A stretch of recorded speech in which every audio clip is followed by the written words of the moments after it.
Hi viewers, you are listening the Alpha King's Untold Stories, romantic audiobooks that will make your heart race, and you will enjoy it a lot. Don't forget to subscribe for more enchanting love tales. Chapter 1. The Shadow in the Rain. The rain had not stopped for 7 nights.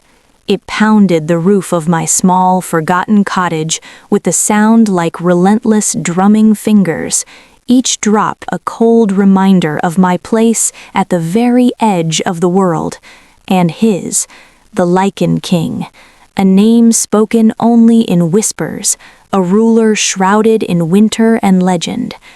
My fire had died hours ago, and the chill had teeth, biting deep into my bones. I wrapped myself in a blanket that smelled of damp wool and old lavender, my fingers blue and stiff. I should never have picked up the pen. The safe thing, the only thing for someone like me, was silence, to be unseen, to be nothing. But the loneliness and the memory of the smoke over Willow Creek, it became a poison in my blood. 3 cups of bitter wine loosened the lock on my tongue, and the words, they just spilled out. To the Shadow King of the Northern Reaches, you do not know me, you will never know me, but I know what the flames did to Willow Creek last moon. I know of the families who now sleep in the ashes of their own homes for the crime of a single man's betrayal. Is this your justice, or is this your fear? My hand trembled, blotting the cheap ink. These were truths I had gathered like shattered glass, whispers from merchants in the tavern where I worked, secrets spilled by drunken Lycan soldiers who never saw the silent human girl refilling their ale. I was a ghost in my own life, a human with no family name, no mark, no worth. The Lycans had ruled since the Great Pact, their king a distant storm cloud always on the horizon. They said he was merciless. They said he was just. They said his heart turned to stone the night his queen was slain, 5 winters past. I did not care about his stone heart. I cared about the children of Willow Creek, who now shivered in the ruins. The wine made me brave. The silence made me reckless. I signed nothing, no name, only the empty space where a person should be. Then I walked through the clawing rain to the royal post, the letter clutched against my chest like a stolen secret. I dropped it into the slot marked with the royal crest, a wolf's head crowned with thorned iron. My heart beat so violently I thought it would tear through my skin. That was 5 days ago. 5 days of jumping at every shadow, of waiting for the king's guards to kick down my door. But nothing happened. Life, my small and narrow life, went on. I served, I cleaned, I faded into the walls. Until tonight. I had finally fallen into a thin, troubled sleep when the silence woke me. The rain, it had stopped. The sudden quiet was more terrifying than the storm. And then, the cold, a new cold, one that seeped from the shadows themselves. I did not move, I did not breathe, but I knew someone was inside my home. The footsteps were slow, deliberate. They moved through my one room as if they owned the very air. My bedroom door had no lock. The handle began to turn. My hand fumbled in the dark, closing around the only weapon I had, the iron fire poker. It felt pathetic, useless. The door opened. A figure filled the frame by the weak moonlight, tall, broad-shouldered, a presence that swallowed the space. I could not see his face, but I felt his gaze like a weight on my soul. You wrote me a letter. The voice was low, a rumble of distant thunder, of granite shifting deep in the earth. It was not a question. The poker slipped from my numb fingers, clanging on the floor. He took one step into my room, and his scent washed over me. Pine and frost, and the wild, sharp smell of predator. Every instinct screamed to run, to hide, but I was trapped. This was my sanctuary, and he had invaded it. How? My voice was a broken whisper. How did you find me? Another step, closer, close enough that I saw the glint of his eyes in the dark. Not gold, as the stories said, but silver. Cold, piercing silver, like shards of winter stars. "You don't think anonymity is a shield," he murmured, the sound vibrating in my chest. "I can trace the scent of desperation on paper. I can trace the fear in every too perfect letter, the handwriting of someone who has practiced being unseen her entire life." Each word was a precise, cutting blow. He saw right through me. "I should kill you for treason," he said, so calmly it froze my blood in my veins. "Words are weapons, little ghost, and yours were aimed at a king." I forced myself to sit up, to lift my chin. If I was to die, I would not die a coward. "Then do it," I said, and my voice did not shake.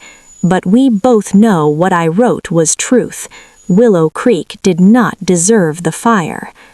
A silence fell, so heavy I could hardly breathe within it.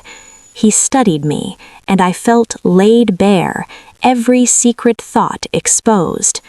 "You are afraid," he observed, his head tilting slightly.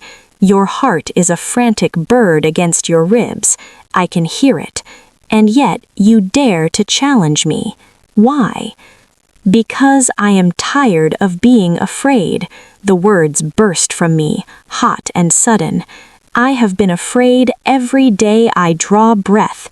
If speaking truth is what finally kills me, then at least I will have mattered for one moment before the end." He went very still.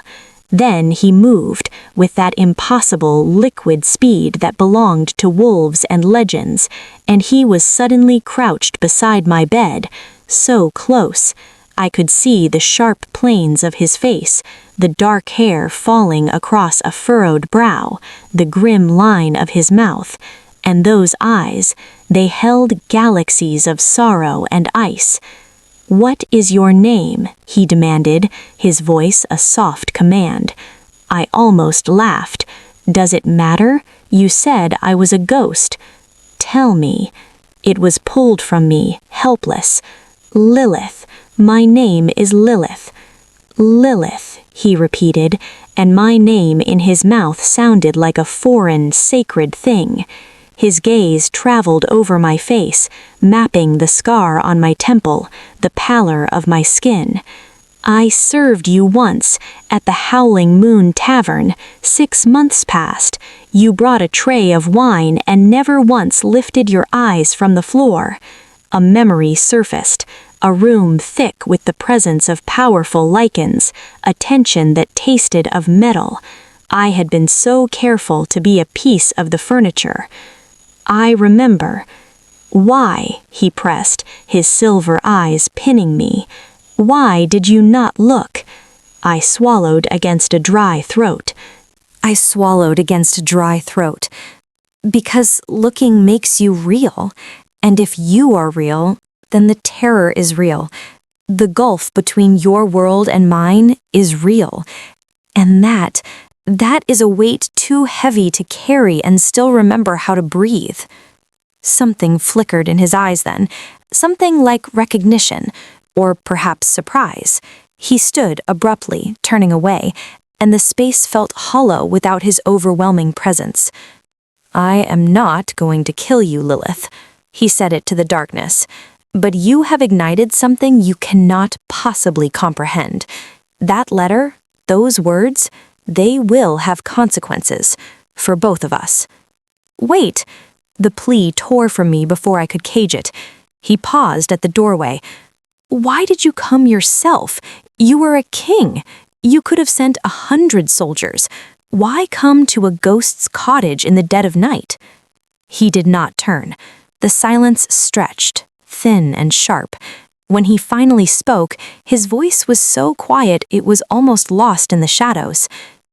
Because in 20 years of wearing a crown, you are the first soul who has ever written to me about justice instead of power. I needed to see the face of someone who still believed such a thing could exist. And then he was gone, vanished as if he were made of the same darkness. I sat frozen, the cold and the scent of pine and wildness clinging to the air. I did not sleep again that night. I watched the window until the gray dawn bled across the floor. My invisible life was over.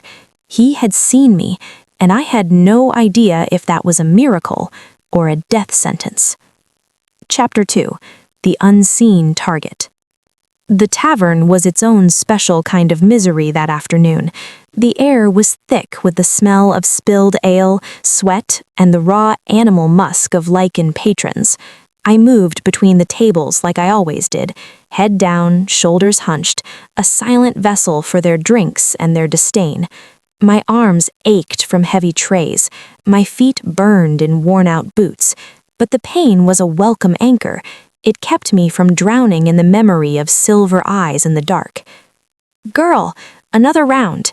A thick hand slammed down on the worn wood of table 4, and I nodded, scurrying back toward the barrels. Mara, the other serving girl, caught my elbow as I passed. Her face, lined with years of hard living, was etched with concern. "You look like you've seen a wraith. What's haunting you?" "Just a bad dream," I murmured, the lie ash on my tongue. If only she knew. "The storm's passed," she said, filling mugs with practiced speed. "Be grateful for that, at least." But I felt a new storm gathering. The tavern was too full, too quiet. Conversations were hushed, tense. Eyes kept darting toward the door. "You hear the news?" A fur trader at the bar muttered to his companion, his voice carrying. "The kings called a full gathering, every alpha, every elder, at the Stone Keep." His companion grunted. "First time in 5 years. Since the queen, you know. Maybe he's finally choosing a new mate, securing the line. Or maybe," the fur trader's voice dropped to a conspiratorial whisper, "Willow Creek was just the beginning. They say there are rebel sympathizers in Birchwood, too. Maybe he's cleaning house."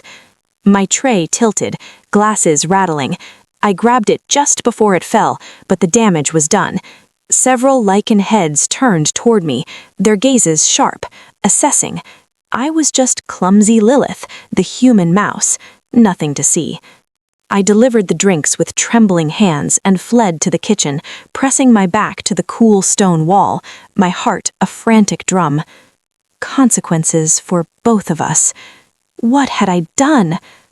Mara, Lilith, she appeared in the doorway, her eyes narrow. "What is going on with you? You're white as snow." "It's nothing, truly." "It's not nothing." She stepped closer, lowering her voice. "Did someone hurt you? If one of those brutes laid a hand on you?" No, it's not that. I'm just tired." She studied me for a long, hard moment, then sighed. "Well, try to pull yourself together. Table in the back corner, they asked for you specifically." Ice flooded my veins. "What?" "The 3 Lycan males in the corner. They asked for the girl with the pale hair. I tried to take their order, but they insisted on you." My mouth dried. "Did they say why?" "No, but they've got the look of palace guards, not the friendly sort." Her worry was a palpable thing. "Do you want me to fetch Roland?" Our human owner was a brute himself, and fearless, but even he was careful with the king's men. I shook my head, a strange calm settling over my panic. If this was the consequence, I would face it. "I'll handle it." Table 12 was shadowed, tucked under a low beam. 3 Lycan males sat there, their postures relaxed, but their eyes missing nothing. They wore fine, dark leather, and their faces were hard, carved from a life of discipline and violence. The one in the center had hair the color of rust and a scar bisecting his left eyebrow. He smiled as I approached, but it never touched his cold blue eyes. "Good afternoon," I managed, my voice steady. "What can I get you?" "Wine," said the scarred one, "your best, and information."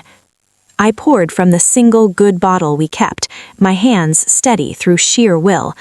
"I'm just a serving girl. I don't know anything worth knowing."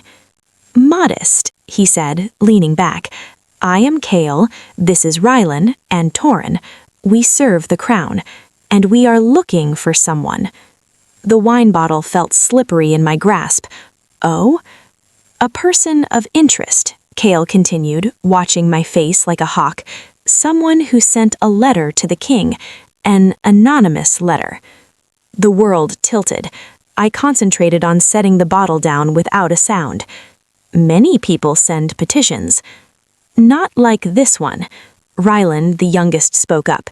His gaze was intent, but not unkind. "The paper was cheap. The ink was distinctive. The postal station, it was the one in the lower district, on the night of the storm." Torin, a mountain of a man, simply stared, his silence more threatening than words. "Why are you telling me this?" The question escaped me, bold and foolish. Kale's smile widened, showing the tips of sharp canines. "Because the king wishes you to understand. He could have you arrested, dragged in chains to the keep. Treason carries a slow, public death, even for brave little humans." He let that horror hang in the air between us. I could not speak. "But he is not going to do that," Rylan said softly. "Why not?" I breathed. "Because you spoke a truth that needed to be spoken," Kale said, all pretense of a smile gone. "Willow Creek was a mistake, a cruel one. Many of us knew it, none of us said it. But you, with no pack, no power, no voice, you dared." I stared at them, my mind reeling. "So now," Kale said, leaning forward, "you have a choice. You can go back to being a ghost. You can hope this all fades away. Or you can accept that you have been seen and decide what to do with that terrible, dangerous gift." He placed a heavy piece of parchment on the table. It was sealed with blood-red wax, stamped with the stark, beautiful terror of the royal crest, the wolf and the thorned crown. "The king's gathering is in 3 days," Rylan said. "He has requested your presence." A laugh, hysterical and thin, bubbled in my throat. "Me? That's impossible. I can't go there." "You can if you are invited," Torin rumbled, his first words a vibration in the wood. "You do not have to come," Rylan added, and his tone was almost gentle. "But if you do not, you will spend the rest of your life wondering what might have happened if you'd been brave enough to step into the light." They stood as one, leaving the invitation on the table like a judge's decree. They did not pay for the wine. Mara was at my side in an instant. "Lilith, by the gods, what was that?" She snatched the parchment before I could stop her, breaking the seal. Her eyes scanned the elegant script, widening in disbelief. "Lilith of the lower district, you are summoned to the stone keep for the king's gathering, signed by his own hand." She thrust it back at me as if it were burning. "What in the name of all that's holy did you do?" I could not tell her. The secret was a boulder on my chest. I don't know," I whispered, and it was the truest lie I had ever told. She saw right through it, but she didn't press. "Will you go?" I looked at my name written in ink that seemed like liquid night. Lilith. Not girl, not serving wench. Lilith. For the first time in my life, I had been named. "I don't know," I said again, but the invitation felt like a hook in my soul, and I was already caught. Chapter 3. The Gathering of Wolves. For 2 days, the invitation sat on my small table, a sleeping beast made of parchment and wax. It watched me as I tried to sleep, its presence humming in the quiet of my cottage. I could not ignore it. I could not accept it. I was trapped in the space between, a fly caught in the web of my own reckless words. On the morning of the third day, I woke before dawn, my decision a cold, hard stone in my stomach. I owned one dress that wasn't patched and faded, a deep gray wool, simple and severe. I put it on. I braided my pale hair tightly against my scalp, as if armoring myself. I looked in the piece of broken mirror I used, and saw a stranger, a woman with frightened eyes but a straight back. I walked to the stone keep as the sun rose, painting the sky in colors of fire and blood. The keep did not loom, it crouched, a fortress of dark granite, all sharp angles and soaring towers, carved from the very bones of the mountain it guarded. Flags bearing the stark wolf and crown snapped in the icy wind. The massive gates were flanked by guards in obsidian armor, their faces hidden behind helms fashioned into wolfish snarls. My legs, of their own volition, carried me forward. I held out the invitation with a hand that trembled only slightly. One guard took it, examined the seal, then looked from the parchment to my face, his disbelief evident even through the helm. "You are Lilith?" "I am." He exchanged a glance with his companion.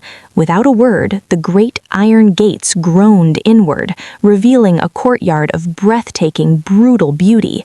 It was not filled with flowers, but with towering sculptures of wolves howling at the sky and beds of sharp black stones. And everywhere there were Lycans. Dozens of them, hundreds of them. They stood in clusters, the air crackling with their raw, wild energy. Males and females alike, dressed in furs and leathers, adorned with silver and iron. They were beauty and danger woven together, sharp features, fierce eyes, an aura of primal power that made the very air feel thinner. As I stepped onto the flagstones, conversations stuttered to a halt, heads turned, a sea of eyes, gold, amber, green, blue, fixed upon me, the human, the insect that had wandered into the wolf's den. Their gazes were not just curious, they were evaluative, dismissive, hostile. I felt their contempt like a physical shove. I forced my chin up, one foot in front of the other. A human servant in gray livery appeared, his face ashen with fear. For me or for the disruption I caused, I couldn't tell. "Miss Lilith, please follow me."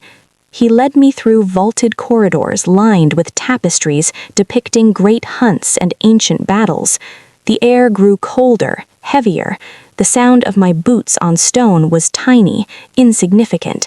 We climbed a winding staircase and finally stopped before two enormous doors of black oak, carved with a panorama of the northern reaches. Behind them, I could hear the low, rolling thunder of many voices. "The gathering hall," the servant whispered, and pushed the doors open.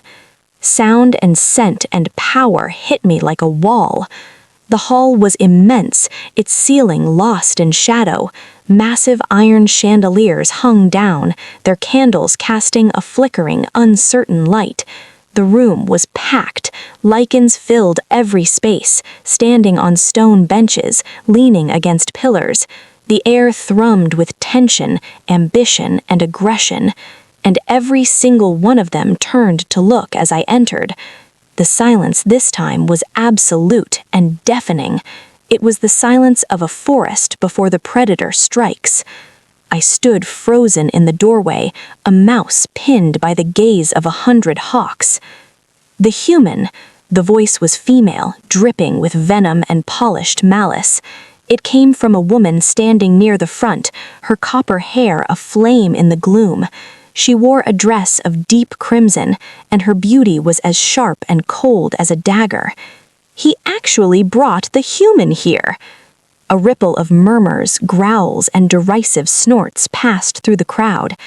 An older Lycan male, his beard silvered, his eyes the color of flint, stepped directly into my path. "You do not belong here, child. This is not your world. Whatever game you are playing, you will not survive it." My mouth was dust. I could not form a word. "She bears a royal summons, Counselor Brom," Cale cut through the crowd, a familiar voice. "Or does the king's seal mean nothing to you now?" Brom's lip curled. "The king's hounds, how fitting you guard a stray." "Careful," Cale said, his tone deceptively soft. "She is here under the king's direct protection. Harm her and you answer to him, personally." The crowd parted before Cale as he led me deeper into the hall. The weight of their stares was a pressure on my skin, premoning to crush me. "Ignore them," Rylan murmured near my ear. "Their fear smells stronger than their anger." "Fear of me?" I whispered, incredulous. "Fear of what you represent," Torin grunted from my other side. "Change, the unknown, a crack in the old ways." We stopped near the front, before a raised stone dais. Upon it sat a throne. It was not ornate, but terrifying in its simplicity, hewn from a single, massive black rock, shaped like a giant wolf resting on its haunches. Its empty eye sockets seemed to watch the room. "He will come soon," Kyle said. "When he enters, the room will kneel. You do not have to." I followed his gaze to a group of 6 Lycans standing apart from the others near the dais. They wore expressions of cultivated authority. The copper-haired woman stood among them, her eyes now burning into me with pure, undiluted hatred. "The King's High Council," Rylan explained quietly. "They advise, or try to control. The woman is Lady Seraphine. Her daughter has been presented to the king as a potential mate for 3 years running." I understood, and I am an unwelcome complication. "A catastrophe in her eyes," Kyle confirmed. A deep, resonant gong sounded, once, twice, thrice. The sound vibrated in my teeth, in my bones. The great doors at the hall's far end swung open, and he entered. The king. I had seen him in the intimate dark of my cottage, a shadow with silver eyes, but here, in the heart of his power, he was a force of nature. He wore black, simple clothes that only emphasized the breadth of his shoulders, the lethal grace of his movement. His dark hair was tied back, revealing the severe, handsome lines of a face that looked carved from winter granite, and his eyes, they swept the room, and where his gaze fell, Lycans flinched. As one, the assembly knelt. The rustle of fabric and clink of armor was a single, submissive sigh. Even most of the council bowed their heads. Only Lady Seraphine and a few others remained standing, defiant. His gaze found me. I was still standing. For a heartbeat that stretched into eternity, his silver eyes held mine. I saw no warmth there, but I saw acknowledgement, a faint, grim respect. Then he looked away and I could breathe again. "Rise." His voice was not loud, but it filled the immense space completely, effortlessly. They rose.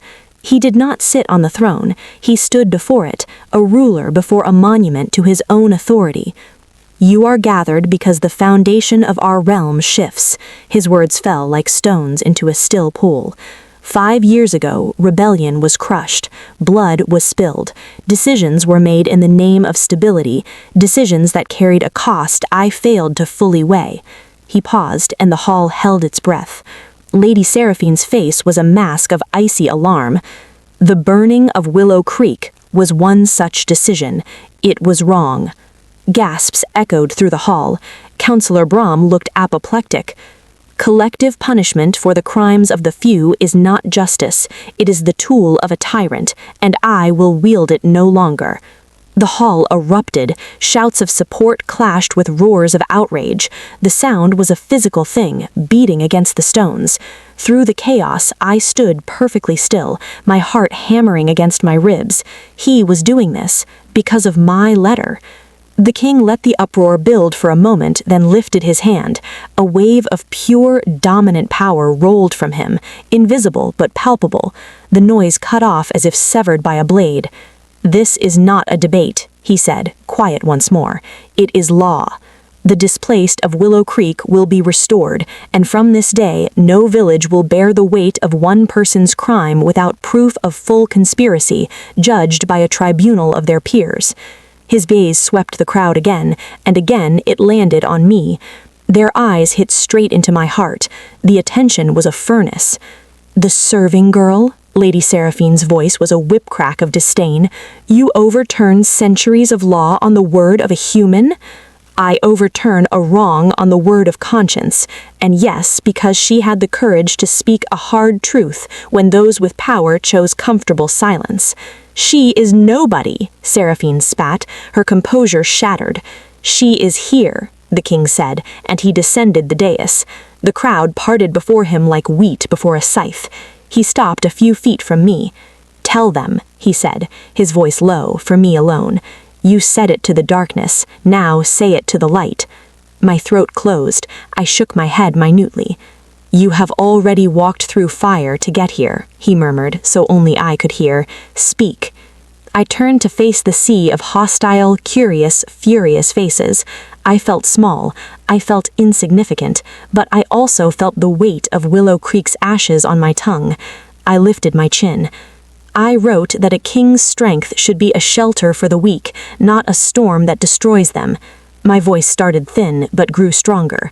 "I wrote that fear is a fragile foundation for a kingdom, and I wrote that the people of Willow Creek deserved mercy, not more fire."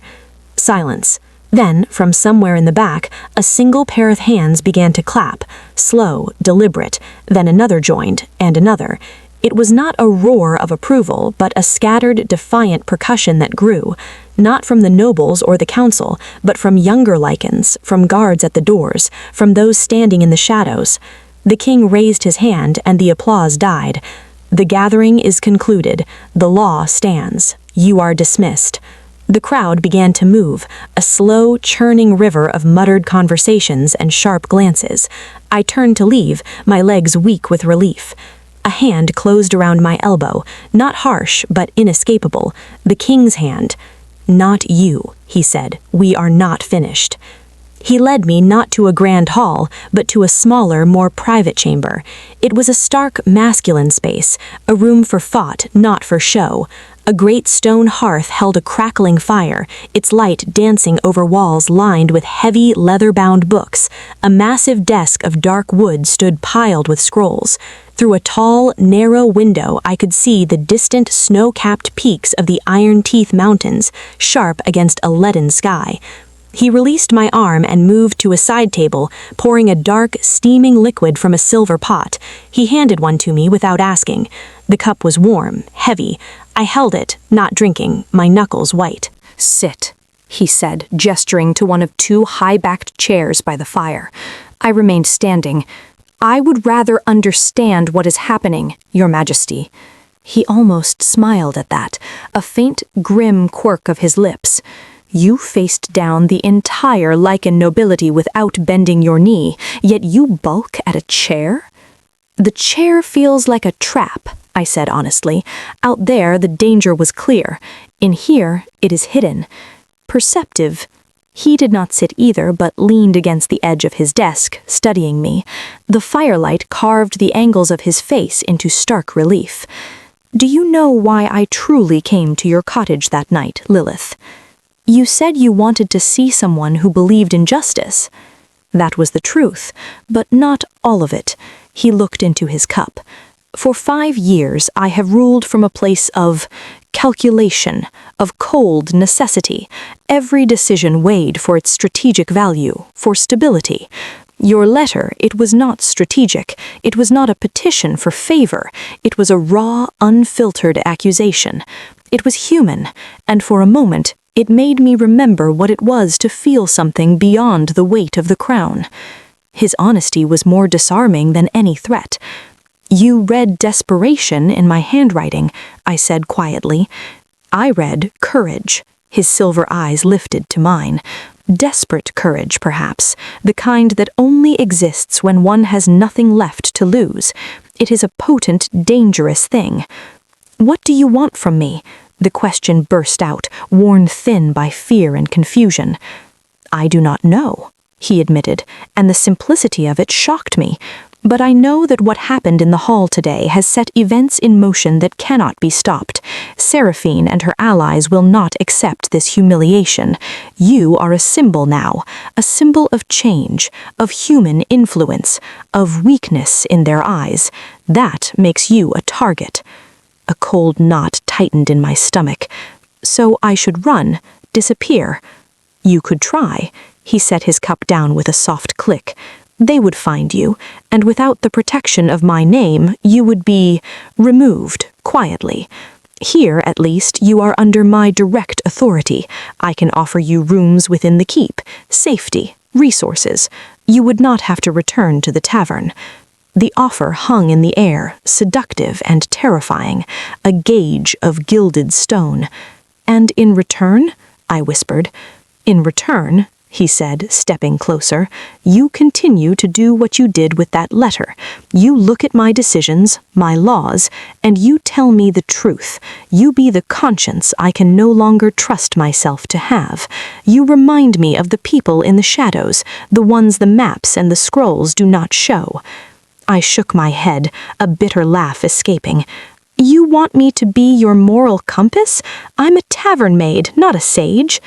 You are a person who saw an injustice and could not stay silent. That is rarer than any sage. That is what I need. It will get me killed, I stated flatly. Yes, he did not flinch from it. It likely will. I will not lie to you. My world is built on teeth and claws, but you are already in danger. At least this way you would have a voice, a chance to actually change things for people like Mrs. Chen, like Mara. Real change, not just pretty words in the hall. I looked at the fire, at the maps on the walls charting territories and battles. My small, cold cottage seemed a universe away. He was offering me a role in shaping that map. It was insane. It was impossible. And yet, the memory of the children in Willow Creek, the weight of the invitation with my name on it. A frantic knocking shattered the silence. The door burst open before the king could call out. A guard, his face smudged with soot, chest heaving, stood on the threshold. Your Majesty, the lower district, it's burning. Ice flooded my veins. My district, Mara, Mrs. Chen, Roland. The king was already moving, a cloak of black fur snatched from a hook. How? How many? Multiple buildings, sire. The blaze is spreading fast, and there are reports of men blocking the streets, preventing escape. I was moving before I thought, a cry torn from my throat. No! The king's hand shot out, catching my wrist. His grip was iron. Where are you thinking you are going? My home! My friends are there! Which is precisely why you are staying here, he commanded, his voice leaving no room for argument. If this is a response to the gathering, and it is, then you walking into that fire is exactly what they want. You are human. You would not last a minute. Tears of frustration burned my eyes. So I am to hide while people die because of me? You are to live, he growled, his face close to me, so that their deaths are not for nothing. He released me and turned to the guard. Mobilize the entire city guard, every man. Priority is evacuation. Get the civilians out, and find Kale. Tell him to take a unit directly to secure the human quarter. Go. The guard fled. The king turned back to me, his expression carved from granite. Pike will be outside this door. You will not leave this room. Is that understood? This is not protection. It is imprisonment. It is survival, he corrected, his voice dropping to a harsh whisper. You wanted to make a difference, Lilith? This is what it costs. This is the ugly, brutal reality behind the pretty speeches. Now you must decide if you can bear it. He swept from the room, leaving the scent of pine and smoke in his wake. The door shut with a heavy final sound. I heard the distinct thud of a large body taking position outside. Pike. I was a prisoner in a stone tower while my world burned. I paced the room like a trapped animal, the minutes stretching into hours. Through the window, I saw the smoke first, a great black pillar staining the sky. Then, as twilight fell, I saw the distant, hellish glow of the flames themselves, orange and greedy against the darkening city. Every crackle from the hearth made me jump. Every shadow seemed to hold a burning beam, a screaming face. I saw Mara's laughing eyes, Mrs. Chen's wrinkled, kind smile, the rough but fair face of Roland. Gone. All gone. Because of me. I pressed my forehead against the cold window glass, my breath fogging it. I'm sorry. I'm so sorry. The door opened. I spun, my heart in my throat. The king stood there. He was covered in soot and grime. A long, angry burn streaked up his forearm. His clothes were torn in places, but he was alive. The fires are contained, he said, his voice raspy with smoke. The main blaze is out. Casualties? The word was a dry scrape. He closed his eyes for a brief moment. 12 buildings destroyed, 27 damaged. He met my gaze, and the sorrow there was real and terrible. 4 dead, 15 injured. The room swam. I gripped the back of a chair. Names. He pulled a folded paper from his belt. Marcus the carpenter, Ilara the weaver, her son Finn, and old man Doric. Not Mara, not Mrs. Chen. The relief was so profound it felt like guilt. 4 people were still dead because of me. He continued, his voice turning to ice. We captured 3 of the arsonists, hired blades from the Southern Mercenary Guild. They were paid, and they named their employer. I didn't need to ask. The answer was in the grim fury on his face. The council. Not all, but a faction, led by Seraphine's closest ally, Lord Varen. They wanted to send a message that elevating human concerns has consequences. The rage that swept through me then was clean and white-hot. They murdered innocent people to prove a point about protecting innocent people? The hypocrisy is the point, Lilith, he said, weary. It is meant to confuse, to paralyze with outrage. This is what I meant. This is the war you have stepped into.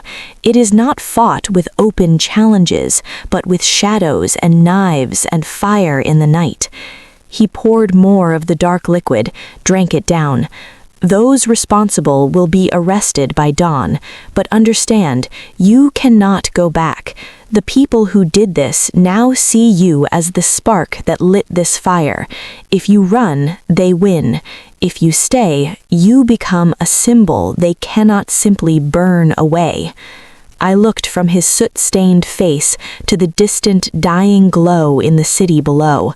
4 names joined Willow Creek in my heart, a ledger of blood written in ash. I'll stay, I heard myself say, the words calm and final. I stay in the city. I accept your protection, and I will give you your truths, no matter how much they burn. He nodded, a sharp, approving gesture. Good. Then tomorrow we begin. We rebuild. Not just houses. We rebuild something that cannot be so easily burned. He moved to leave, then paused. The dead, did they have families? Yes. Then whatever compensation is given to the displaced, triple it for the families of the lost. Survivors should not pay for the evil of others. A ghost of something, perhaps respect, crossed his features.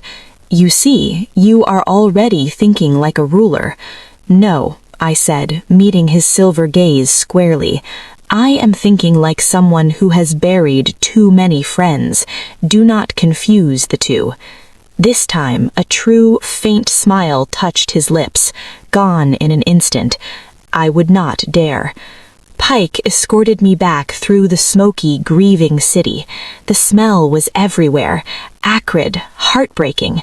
But amidst the ruins, I saw something else, too. Humans and Lycans working together, hauling water, passing blankets. A stubborn, quiet defiance. We found Mara organizing a supply line at the community well, her face streaked with tears and soot. She saw me and ran, crushing me in a fierce hug. "You foolish, brave girl," she whispered into my hair. "Look what you've started. People died, Mara, and hundreds lived because you spoke," she said, pulling back, her hands on my shoulders. "Don't you dare carry the guilt for their evil. You shone a light. The monsters hate the light. That's all this is." Mrs. Chen was safe at the tavern, wrapped in blankets, sipping tea. She patted my hand with her gnarled ones. The quiet girl found her roar. Good. The world needs more roaring. Late that night, back in my soot-smelling cottage, with Pike a silent shadow outside, I sat by my cold hearth. I was no longer invisible. I was a target. I was a symbol. I was the spark. And I knew, with a certainty that settled deep into my bones, that the real fire was only just beginning to burn. Chapter 5. The Gilded Cage and the Thorned Offer. The morning after the fire dawned gray and smelling of regret. The king was true to his word. By noon, Lord Varen and 2 other council members were publicly stripped of their titles and escorted to the northern border under armed guard, exiled, not executed, a mercy that sparked as much controversy as the crime itself. Gold from the royal coffers flowed into the lower district, and crews of Lycan soldiers worked alongside human stonemasons to clear rubble.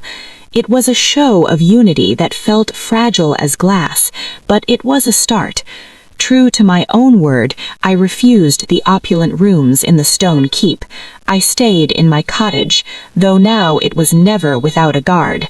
Kale, Rylan, and Torin rotated in shifts, a constant, grim reminder that my life was no longer my own. Pike was a near-permanent fixture at my door. My days took on a strange new rhythm. Mornings were spent in the lower district, helping to distribute supplies, listening to stories of loss, offering what small comfort I could. Afternoons, I was summoned to the keep. The king, whose name I learned was Kieran, though I never dared use it, was a man of relentless focus. Our meetings were not in his private study, but in a stark council chamber with a long table scarred by time and use. He would have scrolls and reports laid out, tax ledgers, border dispatches, requests from village elders. "Tell me what you see," he would say, not looking at me, his finger tracing a line on a map. At first, I saw nothing but ink and parchment, but slowly I began to see the people behind the numbers. A proposed tax on milled grain wasn't just revenue, it was the difference between a family eating porridge or going hungry through the last winter weeks. A request for more guards in a mining town wasn't just security, it was about miners walking home in the dark, afraid of the deep forest predators drawn by the scent of blood and iron. I began to speak, hesitantly at first, then with more conviction. I told him of old Brenna, who couldn't afford the miller's fee and ground her flour by hand until her arthritis became too much. I told him of the children in the tannery district who coughed through the winter from the foul air. He listened. He didn't always agree. He would argue, his voice a low growl of practicality against my impassioned pleas. "The treasury is not a bottomless well, Lilith. Security on the borders must come first, or there will be no mills to tax. And if the people inside the borders starve or sicken, what exactly are you securing, Your Majesty?" I once retorted, the sentence out before I could think. A silence fell. Kale, standing guard by the door, had gone very still. The king had looked at me, his silver eyes unreadable. Then he had nodded, sharply. A fair point. Amend the proposal, Kale. Find a compromise. It was a small victory. It felt like moving a mountain. I learned his tells, the slight tightening of his jaw when he was frustrated but knew I was right, the way he would run a hand through his hair when weighing a truly impossible choice, the rare, fleeting shadows of exhaustion that darkened his eyes when he thought no one was looking. One such evening, weeks into this new arrangement, I found him alone in the council chamber after the others had left. He was standing at the window, not looking at the city, but up at the emerging stars. The weight on his shoulders seemed a physical thing.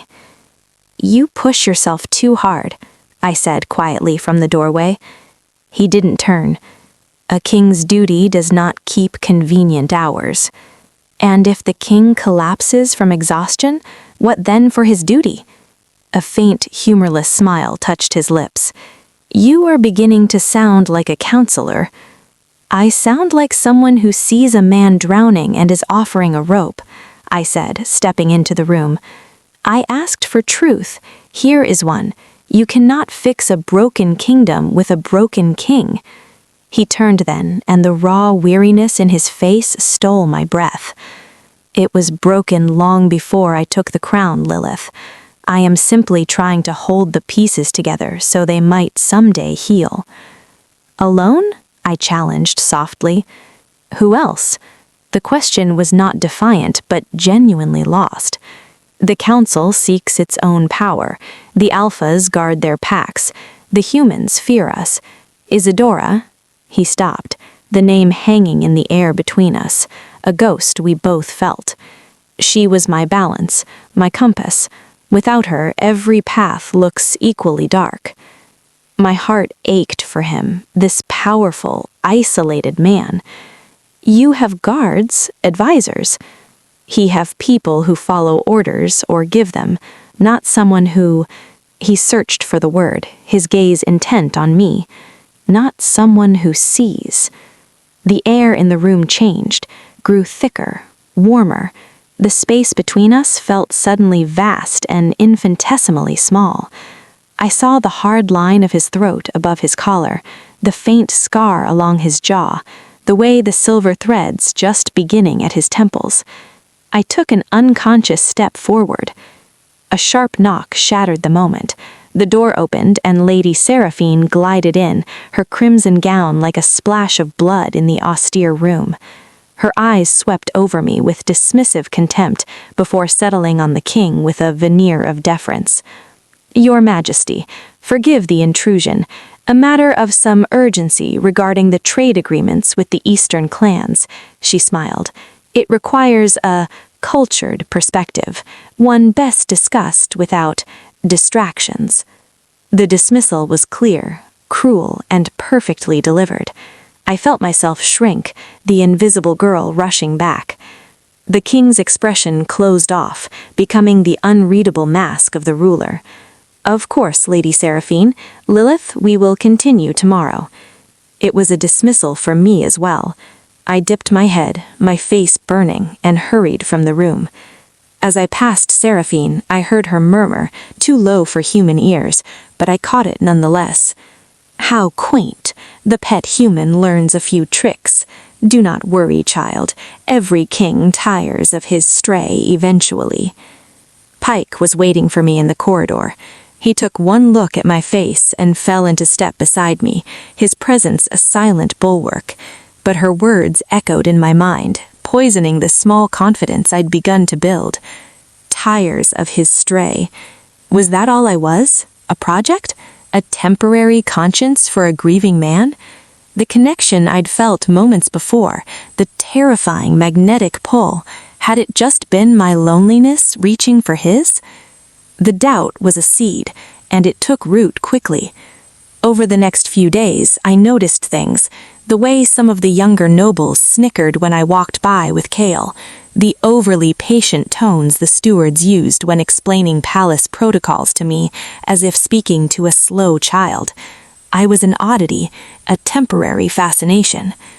My work in the lower district was the only thing that felt real. There, my presence meant something tangible, an extra loaf of bread, a listening ear, a promise carried to the keep. Mara noticed my dark mood. "The wolves getting to you?" she asked bluntly one afternoon as we sorted donated clothing. "I make them feel like I'm wearing a costume, like any moment they'll point and laugh and the mask will fall off." Mara snorted. "Let them laugh. You're not there for them. You're there for us, and for him whether he admits it or not." "What do you mean?" She gave me a long, knowing look. "I've seen the way the guards look at you now, not like a nuisance, like you're one of his, and I've heard the rumors. They say he listens to you, really listens. That hasn't happened since the Queen. That's not a mask, Lilith. That's power, the kind they can't burn down." Her words swirled in my head that evening as I prepared for another meeting. This one was different, a formal dinner with dignitaries from a southern Lycan clan.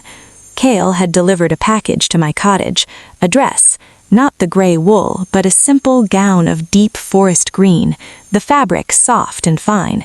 A note was pinned to it, in a sharp, familiar hand. "You cannot be invisible tonight. Do not try."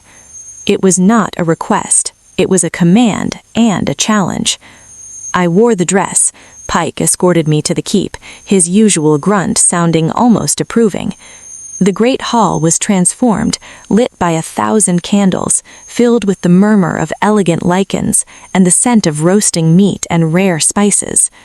I hesitated at the entrance, the old instinct to fade into the stones screaming at me. Then I saw him. King Kieran stood at the head of the room, speaking with a grizzled alpha. He was dressed in formal black and silver, a circlet of dark iron on his brow. He looked every inch the untouchable king, but as if sensing me, his gaze lifted and found mine across the crowded hall. His eyes held me. He gave a faintest, almost imperceptible nod. "Do not try."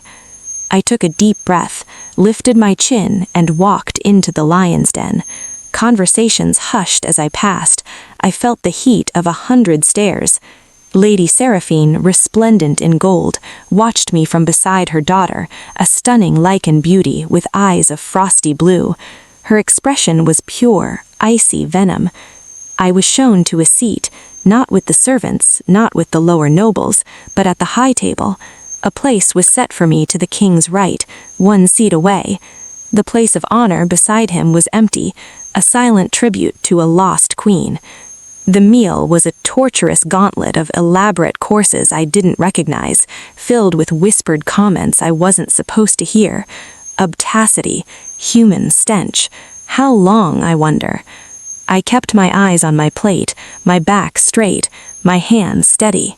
The grizzled alpha the king had been speaking with, a man named Goran, leaned forward, his amber eyes fixed on me. "So, you are the human who writes letters." "I am, my lord," I said, meeting his gaze. He took a long drink. "Your words caused a great deal of trouble." "The truth often does," I replied, my voice clear in the sudden quiet of our section of the table. Goran stared, then let out a booming laugh. "Spirited, I'll give you that." He turned to the king. "She's got fire, Kieran. I see the appeal." The king's expression didn't change, but a muscle ticked in his jaw. "She has insight, Goran. That is the appeal."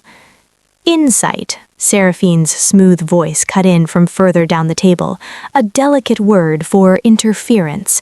Tell me, child, do you have insight into our trade negotiations with the eastern clans, or our border disputes with the wraiths, or do your talents extend only to tugging on heartstrings?" The barb was expertly aimed. It reduced me to a sentimental fool. I felt my cheeks burn. Before I could form a retort, the king spoke, his voice calm but carrying.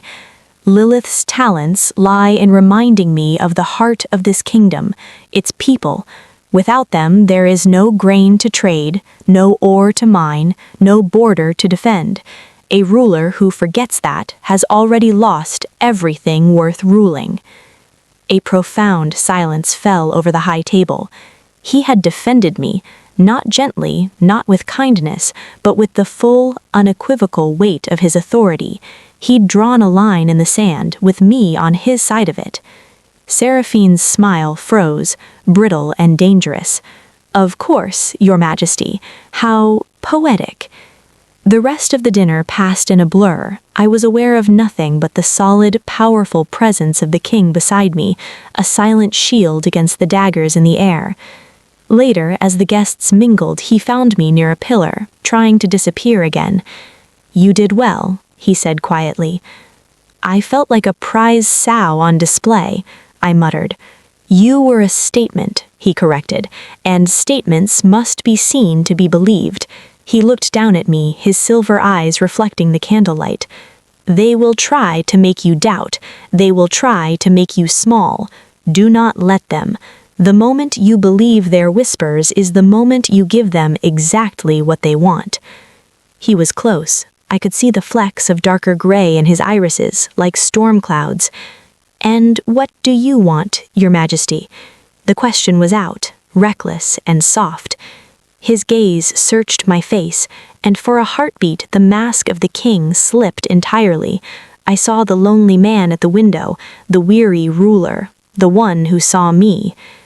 "I want," he began, his voice a low rasp, "to build a kingdom that is not made of fear, and for that, I need the woman who is not afraid to tell me when I am building it wrong." He did not touch me, he did not say anything more, but in that moment the seed of doubt Seraphine had planted withered and died. This was not a game, this was a pact, forged in fire and sealed in a crowded hall. He needed my truth, and I, against all reason, was beginning to need to give it to him. The gilded cage had a door, and he was holding it open, inviting me to step into a world far more dangerous than any lock could ever be. The question was no longer if I would stay. It was how much of myself I would have to leave behind in the process. Chapter 6. The Whisper Campaign. A fortnight after the dinner, the first whisper reached me. I was in the palace library, a cavernous room of towering shelves and dust-scented silence, searching for a book on ancient irrigation laws Kale had mentioned. 2 junior courtiers, Lycan males with the soft hands of scribes, were hunched over a table nearby. "A temporary fascination, nothing more," he murmured, his voice carrying in the quiet. "A novelty. After the loss of Isadora, any flicker of interest is understandable, but a human, it's a symptom of grief, not a cure." "They say she's practically illiterate," the other replied, not bothering to lower his tone. "That he has to explain the simplest edicts, that she cries over tax ledgers. It's pathetic and dangerous. What influence does a weeping human have over border policy?" I froze, the book I'd pulled halfway from the shelf trembling in my hand. The words were lies, so blatantly crafted to wound, yet they landed with the precision of arrows, finding every new tender spot of insecurity I'd tried to harden. Illiterate, weeping, pathetic. I didn't confront them. I slid the book back, my face flaming, and slipped from the library like the ghost they thought I was. But the whispers followed. They were in the corridors, muttered by servants who quickly fell silent when I passed. They were in the market, where human vendors now looked at me with a strange mix of hope and pity. They were in the very air of the stone keep, a poison meant to choke the fragile trust beginning to grow. My next meeting with Kieran was strained. I was too aware of every word I spoke, questioning if it sounded foolish. I hesitated before pointing out a discrepancy in a grain storage report. He noticed. "You are quiet today." "I am thinking," I lied, my eyes on the parchment. "You are holding your breath," he countered, his gaze sharp. "What has happened?" I couldn't tell him. To repeat the whispers would give them power, make them real, and a part of me, a small wounded part, wondered if there was a grain of truth in them. Was I just a grieving man's distraction? "Nothing, Your Majesty. The figures on the western granaries, they seem overstated, by maybe a third." He leaned over to look, his shoulder brushing mine. A jolt, hot and startling, went through me. He didn't move away. "You're right," he said after a moment, his voice close to my ear. That is either staggering incompetence or deliberate theft. Well spotted. He straightened, calling for Kale. Audit the Western steward. Immediately. It was a victory. It should have felt like one, but all I could hear was the courtier's voice. A novelty. The whispers took a darker turn a few days later. I was visiting the rebuilding sites in the lower district with Rylan as my guard. A young human boy, his face smudged with dirt, darted up to me and pressed a crumpled piece of paper into my hand before running off. Unfolding it, I felt the blood drain from my face. Unfolding it, I felt the blood drain from my face. It was a crude drawing. A tall figure with a crown stood over a smaller, prone figure. Words were scrawled beneath in a clumsy hand. He killed his queen. He will kill his pet human, too. Rylan snatched the paper from me, his face darkening. Where did you get this? A boy. I don't know him. My voice was thin, the worst whisper of all. Not about my competence, but about my safety with him. It hinted at the oldest, darkest rumor about Isadora's death, one never spoken aloud, but that haunted the edges of his legend, that her assassination had been convenient. This is Seraphine's work, Rylan growled, or her allies. They can't attack you directly, so they attack the ground beneath your feet. They want you to fear him. And the terrible thing was, for a heartbeat, I did. Not because I believed the drawing, but because the world they were painting, where Kieran was a monster and I was a doomed fool, was so much simpler than the confusing, painful, magnetic reality. That night, Kieran summoned me to the battlements. The wind was a knife, scouring the stone and howling around the towers. He stood at the wall cloakless, as if challenging the cold. The drawing, he said without preamble. He didn't look at me. So Rylan had told him. It was nothing, children's malice. It was a calculated strike, he corrected, his voice flat, and it found its mark. I can smell your fear on the wind, Lilith. It has a new shape tonight. It smells of me. I wrapped my arms around myself.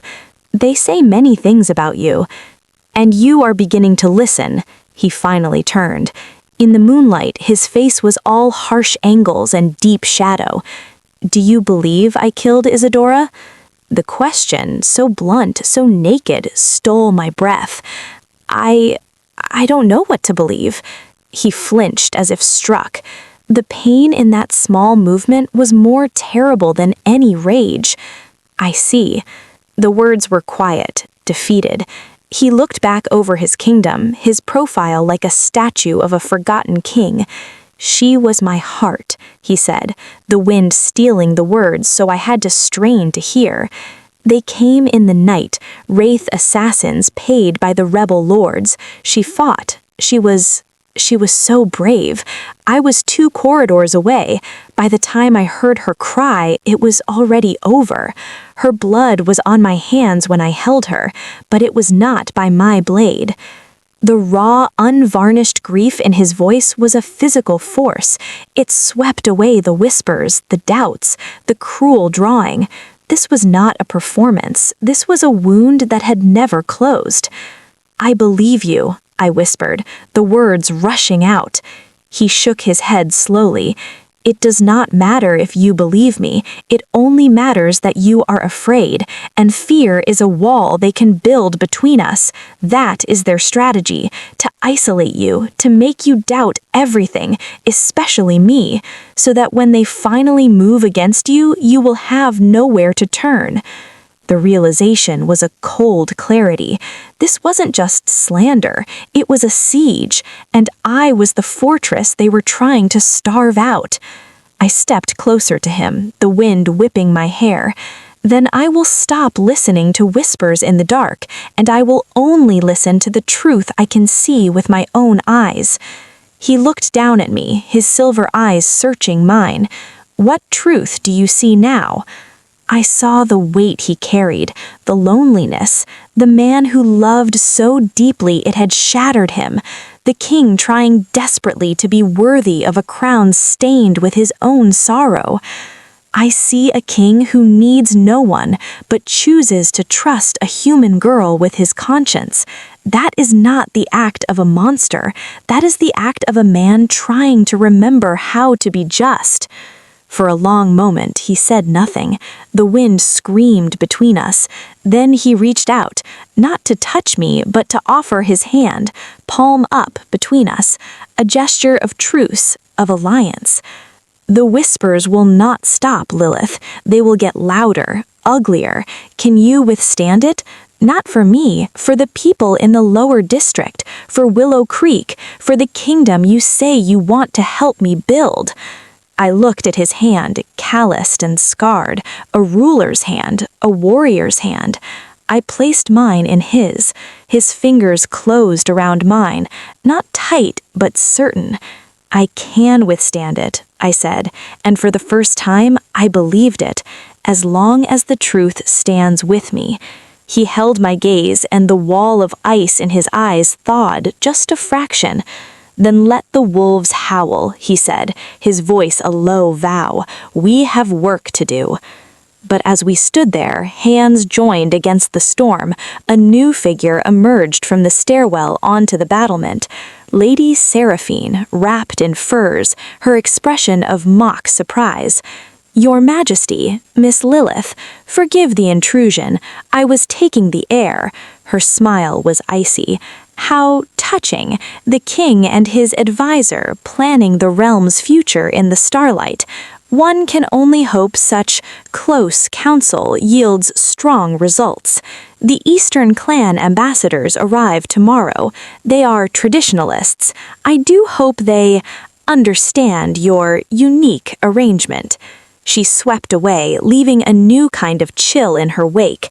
The battle lines were not just drawn in whispers, they were being drawn in the very daylight of diplomacy, and our first true test was marching to the gates. Chapter 7: The Ambassador's Gambit. The Eastern clans arrived like a rolling storm. Their contingent was smaller than expected, but each member radiated a raw, primal power that made the Stone Keep's usual occupants seem almost civilized. They wore pelts of great snow bears, their faces marked with ritual scars, their eyes the pale, piercing yellow of winter wolves.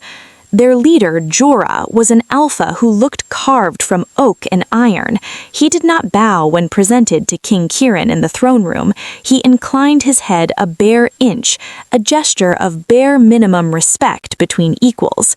His gaze swept the room, dismissing the court, lingering for a contemptuous moment on the empty queen's throne, and finally landing on me. I stood at my now customary place to the king's right, a step below the dais. A low, guttural sound came from Jorah's throat.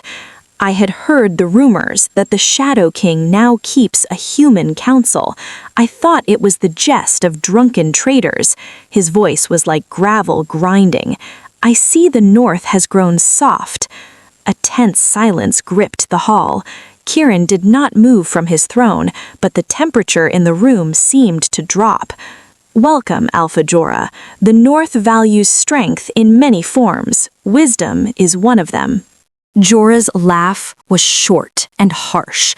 Wisdom from a creature that lives less than a blink of our lives, that cannot shift, cannot hunt, cannot fight? You call this wisdom? I call it a decorative weakness. My face burned, but I kept my expression neutral. Do not react. Do not give him what he wants. The purpose of your visit, Alpha?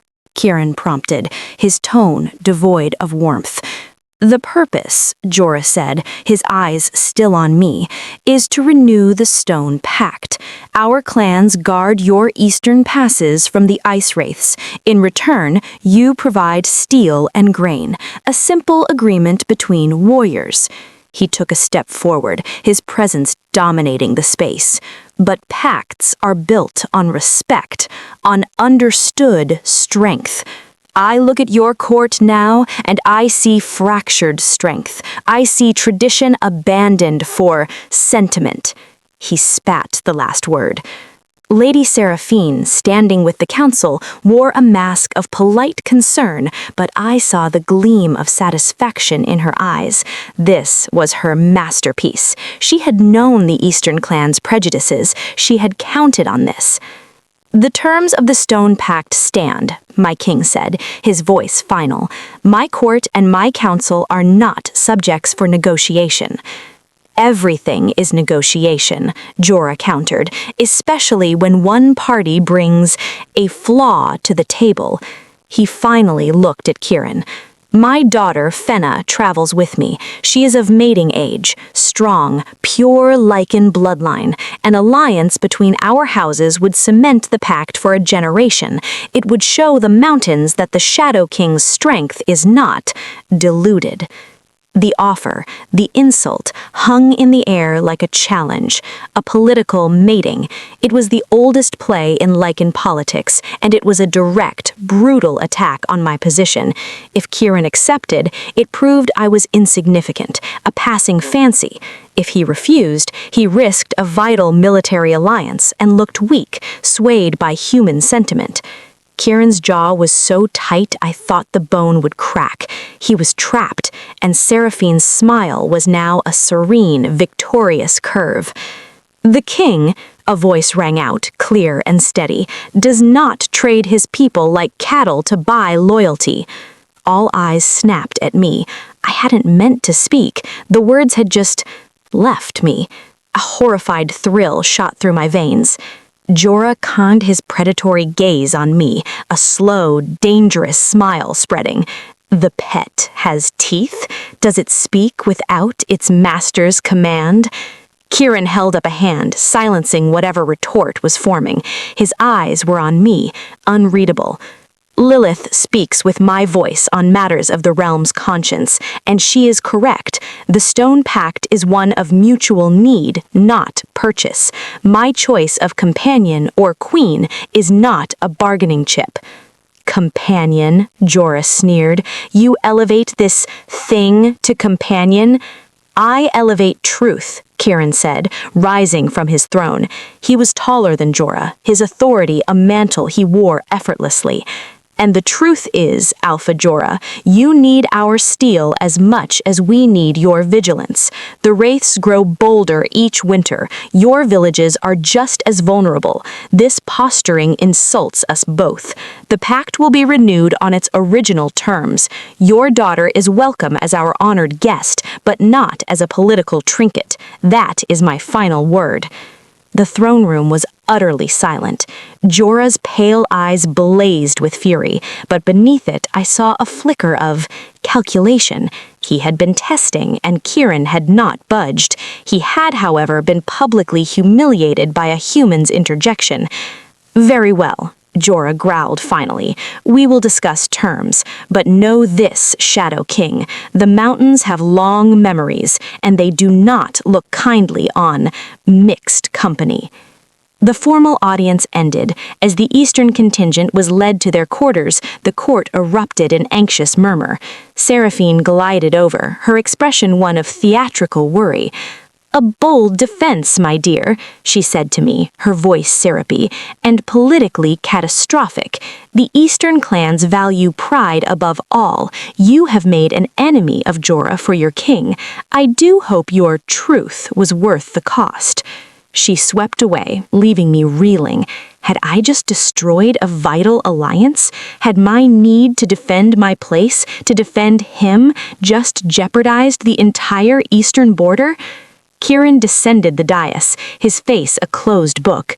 "With me," he said, tersely, not looking at me. He led me not to the council chamber, but to the armory, a long, cold hall lined with weapons and banners. He stopped before a great map of the northern reaches etched into the stone wall. "That," he said, pointing to the jagged lines representing the Iron Teeth Mountains, "is where Jorah's people live. And that," his finger moved to a shaded area beyond, "is the Ice Wraith claimed ice. If Jorah withdraws his sentinels from the passes, the wraiths will pour through by first snow. Villages will die. Not human villages, Lycan villages." My stomach dropped to my feet. I I didn't know. I spoke out of turn. I'm sorry." "Sorry?" He turned to me, and for the first time I saw real anger in his eyes. "Do you think I am angry because you spoke? I am angry because you think I needed you to defend me from that posturing brute." I stumbled back a step. "He was insulting you. He was doing what alphas do. He was probing for weakness, and you, in your righteous indignation, handed him a weapon. You show him that you are not just an advisor, Lilith. You are a point of emotional leverage. You made yourself a target on a map far more dangerous than this one." The truth of his words hit me like a blow. I had been so focused on the insult, on standing my ground, that I hadn't seen the larger game. I had played right into Seraphine's hands, proving to a traditionalist enemy that the human was a vulnerability. Tears of frustration and shame pricked my eyes. What do I do? How do I fix it? "You cannot fix it," he said, his anger subsiding into weary frustration. He ran a hand over his face. "The move is made. Jorah will now use your presence to extract every possible concession in the negotiations. He will demand more grain, more steel, lower tariffs, and I will have to give it to him because the alternative is a defenseless border." I felt sick. My attempt to help had made everything worse. The weight of my mistake was crushing. "Then you should send me away, for the good of the realm, if my presence costs lives." "No." The word was absolute, final. Sending you away would be an admission of weakness far greater than keeping you. It would mean Jorah's intimidation worked. It would embolden every enemy inside and outside these walls. He stepped closer, his intensity overwhelming. "You forced your way into this world, Lilith. You don't get to run from the consequences when they turn bloody. You learn, you get smarter, you stop thinking like a hurt girl in a tavern and start thinking like a piece on the board who refuses to be captured." His words were harsh, but they held no malice. They held a challenge, a demand for growth I wasn't sure I possessed. "How?" I whispered, utterly lost. "By understanding your enemy," he said, turning back to the map. "Jorah values strength. We will show him strength. Not just mine, yours." He looked at me, a new, dangerous plan forming in his silver eyes. "You will attend the negotiation feast tonight. You will sit in silence. You will observe. And tomorrow, when we discuss grain yields, you will speak. Not about justice, about numbers, precise, undeniable numbers. You will show him that your value is not in your heart, but in your mind. That you are not a distraction, but an asset." It was a gamble, a huge one. What if I fail? Then the eastern clans get a better deal, and we work twice as hard to fortify the passes ourselves, he said simply. But you will not fail, because the people in those mountain villages are counting on you, and you, Lilith, have never been able to ignore people who are counting on you.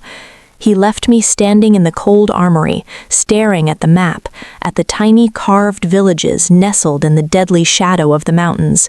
The whispers, the drawing, the insults, they had been child's play. This was the real game, and the stakes were not just my life or my pride. They were the survival of a kingdom, and against all odds, the king was betting on me, the ghost, the human, the girl who wrote a letter.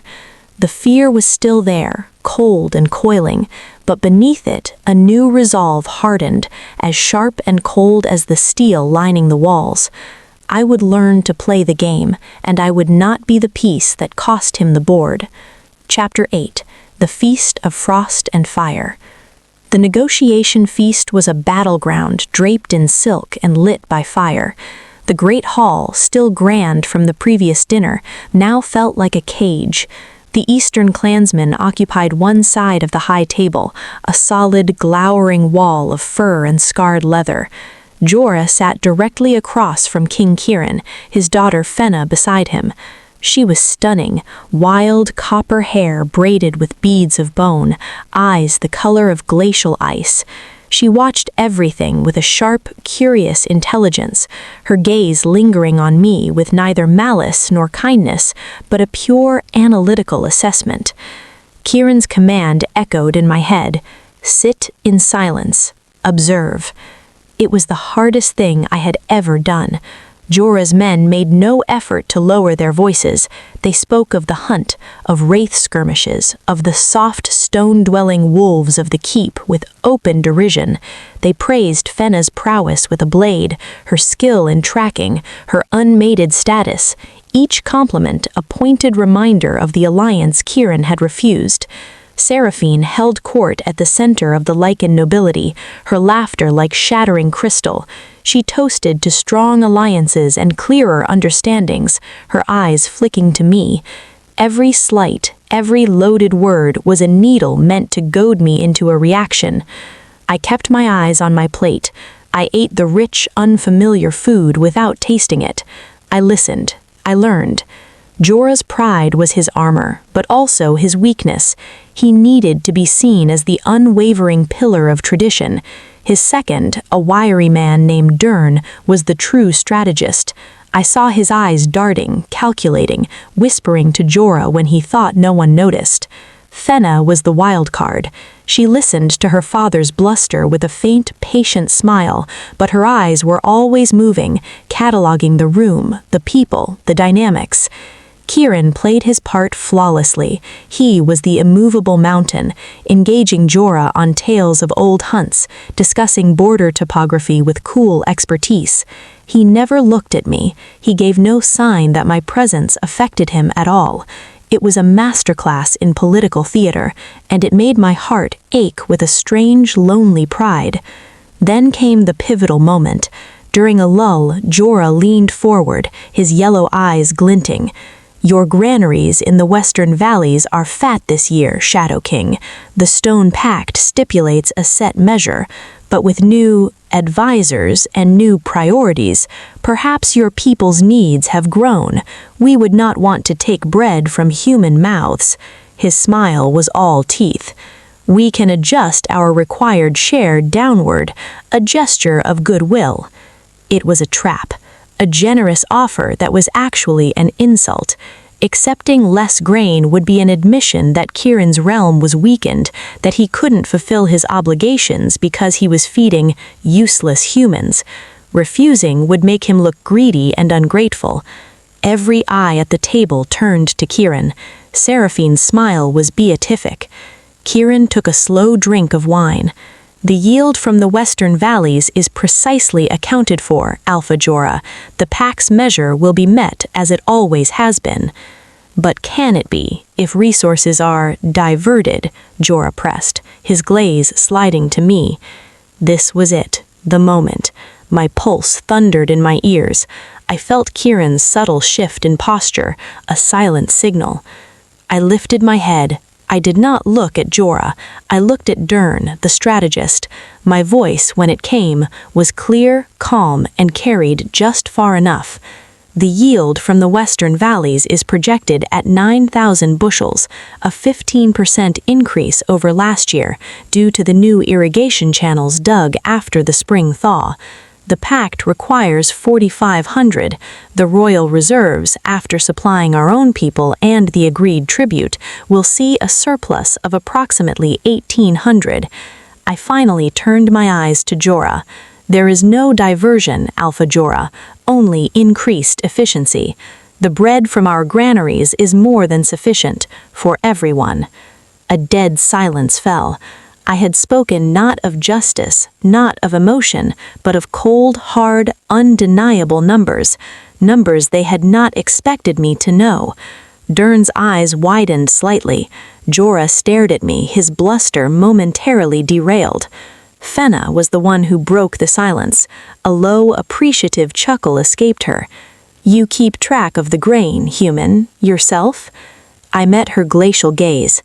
I keep track of the people the grain feeds. The numbers are simply the map. Kieran spoke into the quiet, his tone neutral. As you see, our counting is precise. The pact stands.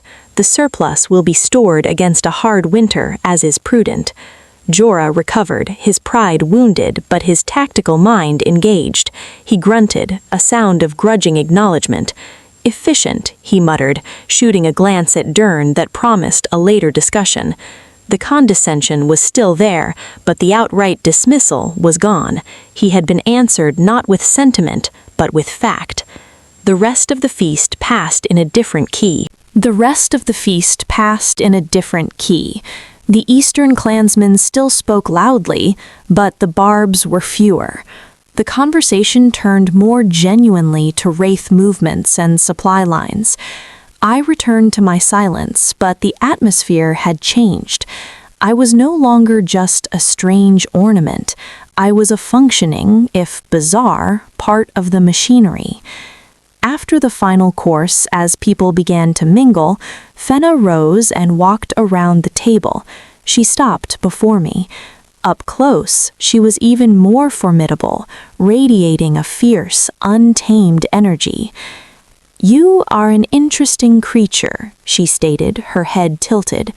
"You sit among wolves and speak of grain. You do not smell of fear now. You smell of resolve. It is not a human smell, I know."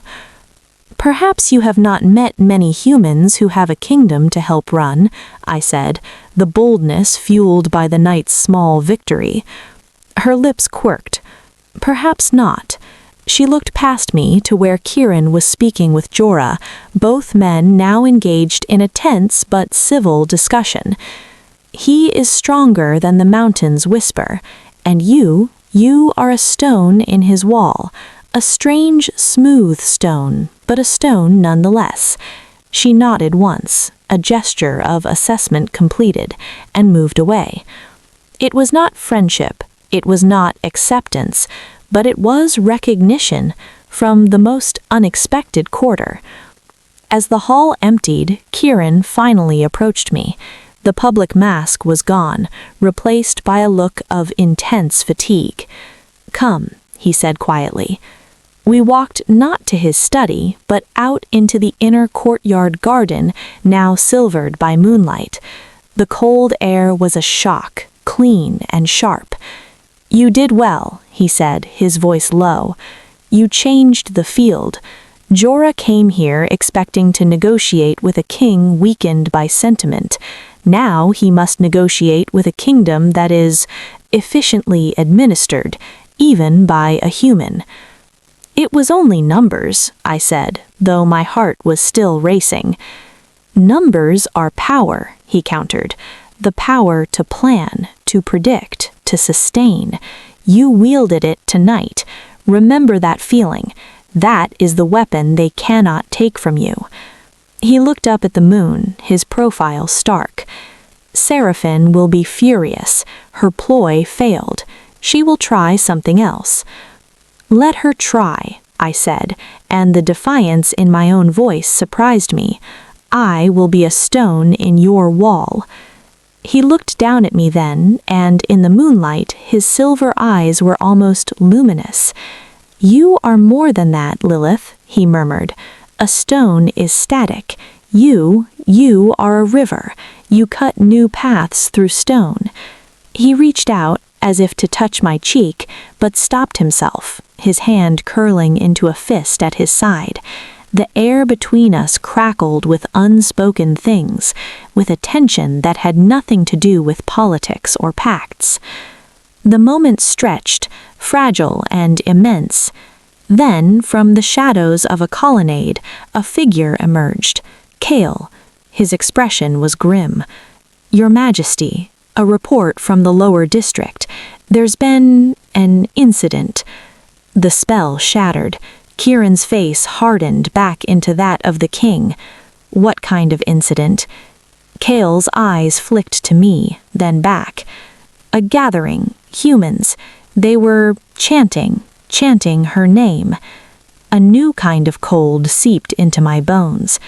"Chanting for me?" "Not for you," Kale said gently. "Against you. They say the fire, the tension with the Eastern clans, it's all because the king listens to a human, that you've brought nothing but trouble. that you should go back to where you came from. The victory of the feast turned to ash in my mouth. I had won a battle in the world of wolves, only to lose ground in the world of my own people.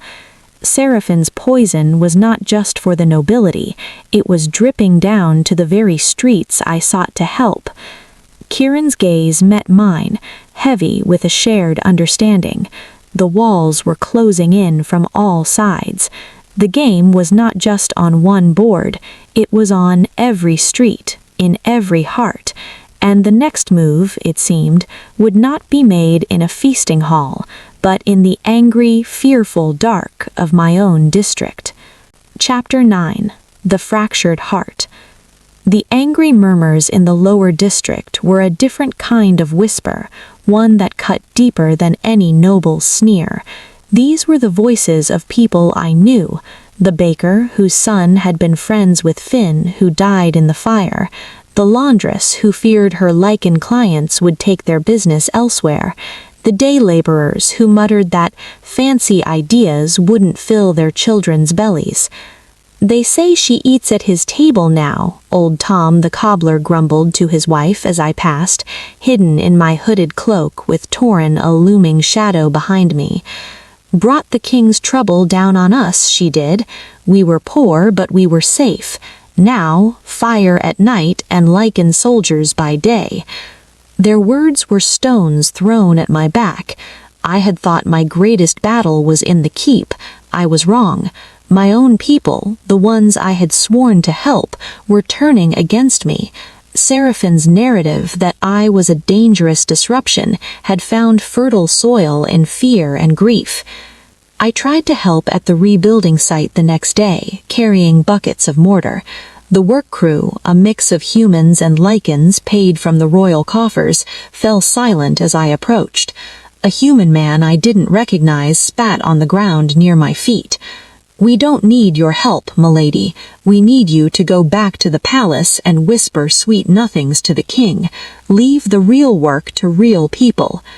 The Lycan foreman growled at the offender, but the damage was done. The divide was here, in the mud and stone.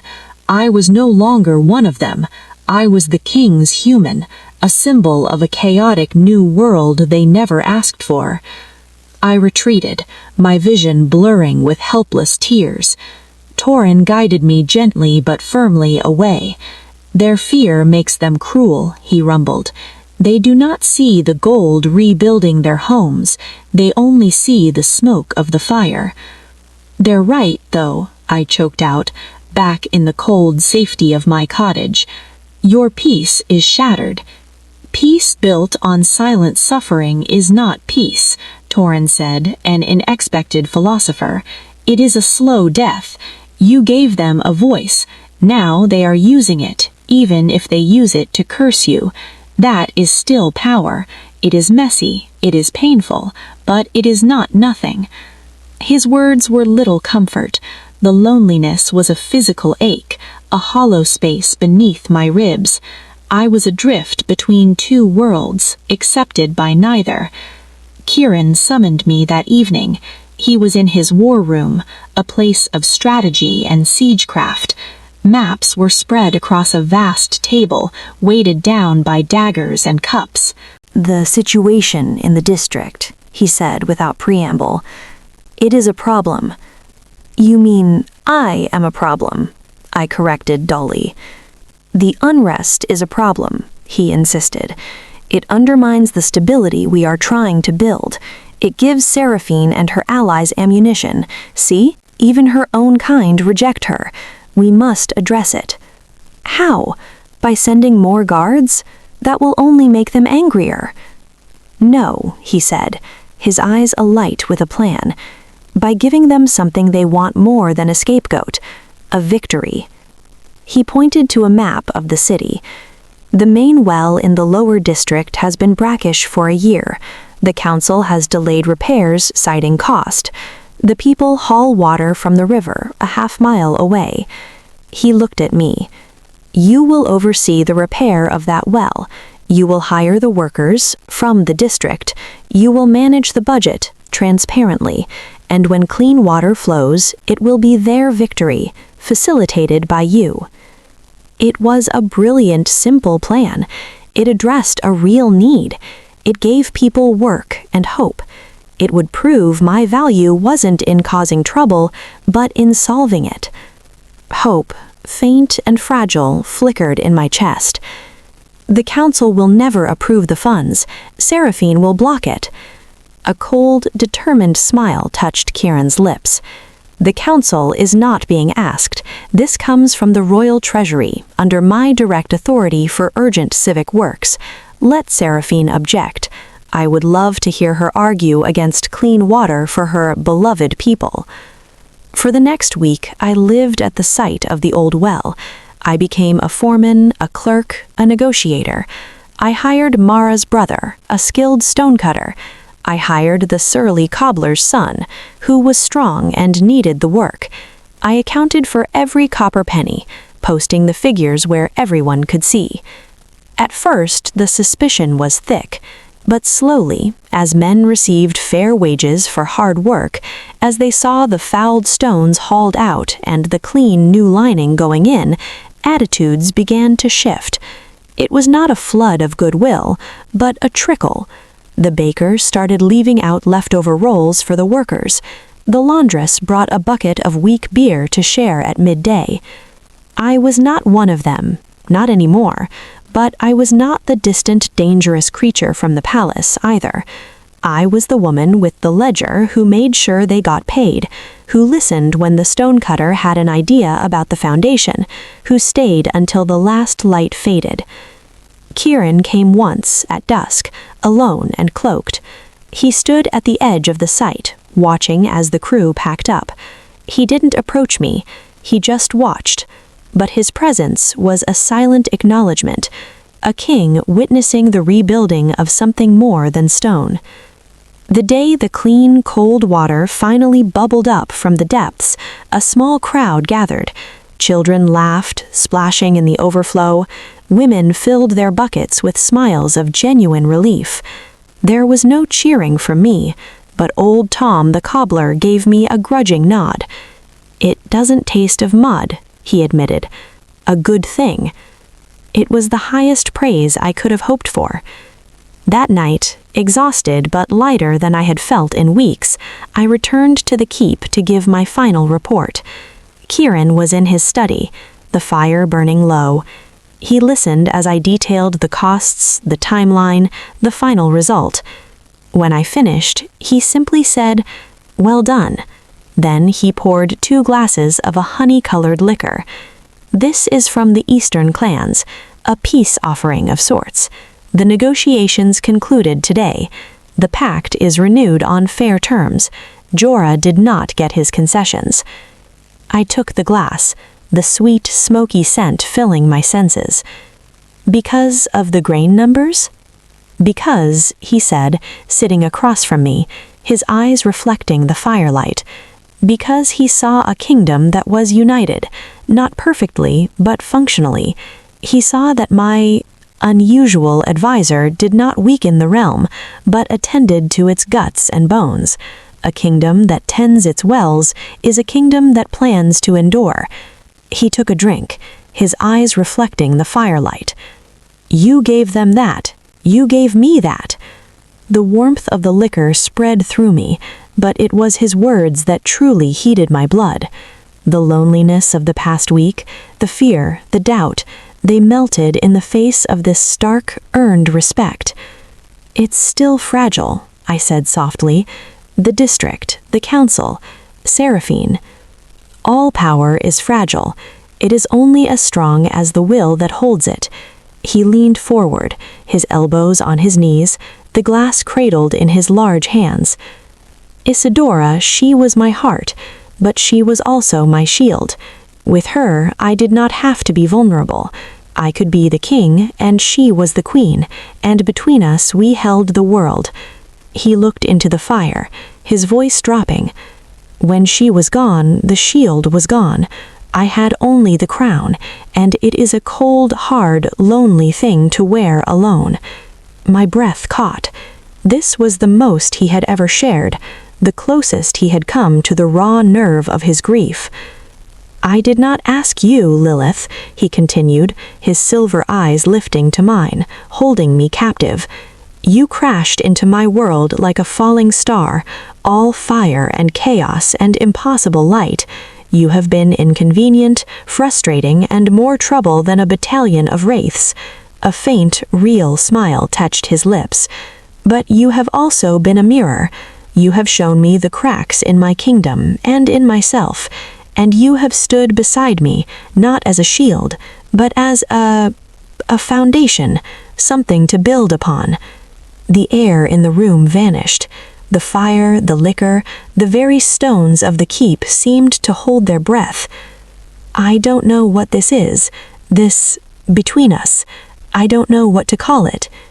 "You do not need to call it anything," he said, his voice a low thrum that vibrated in my very bones. "It is simply is. It is trust, it is respect, it is a shared purpose. In my world, that is a bond stronger than any vow and rarer than any gem." He did not move, he did not reach for me, but in that moment the space between us ceased to exist. We were two solitary souls, a Lycan King and a human ghost, forged in fire and bound by a promise to a broken kingdom. It was not romance as the ballads sang.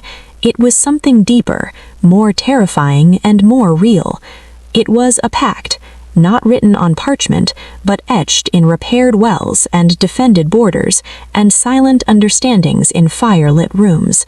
And I knew with absolute certainty that I would stand with this man in this fragile, fractured heart of a kingdom until the last stone fell, no matter the cost, no matter the whispers, no matter the fear. For the first time in my life, I was not just seen, I was chosen, and I, in turn, had chosen him.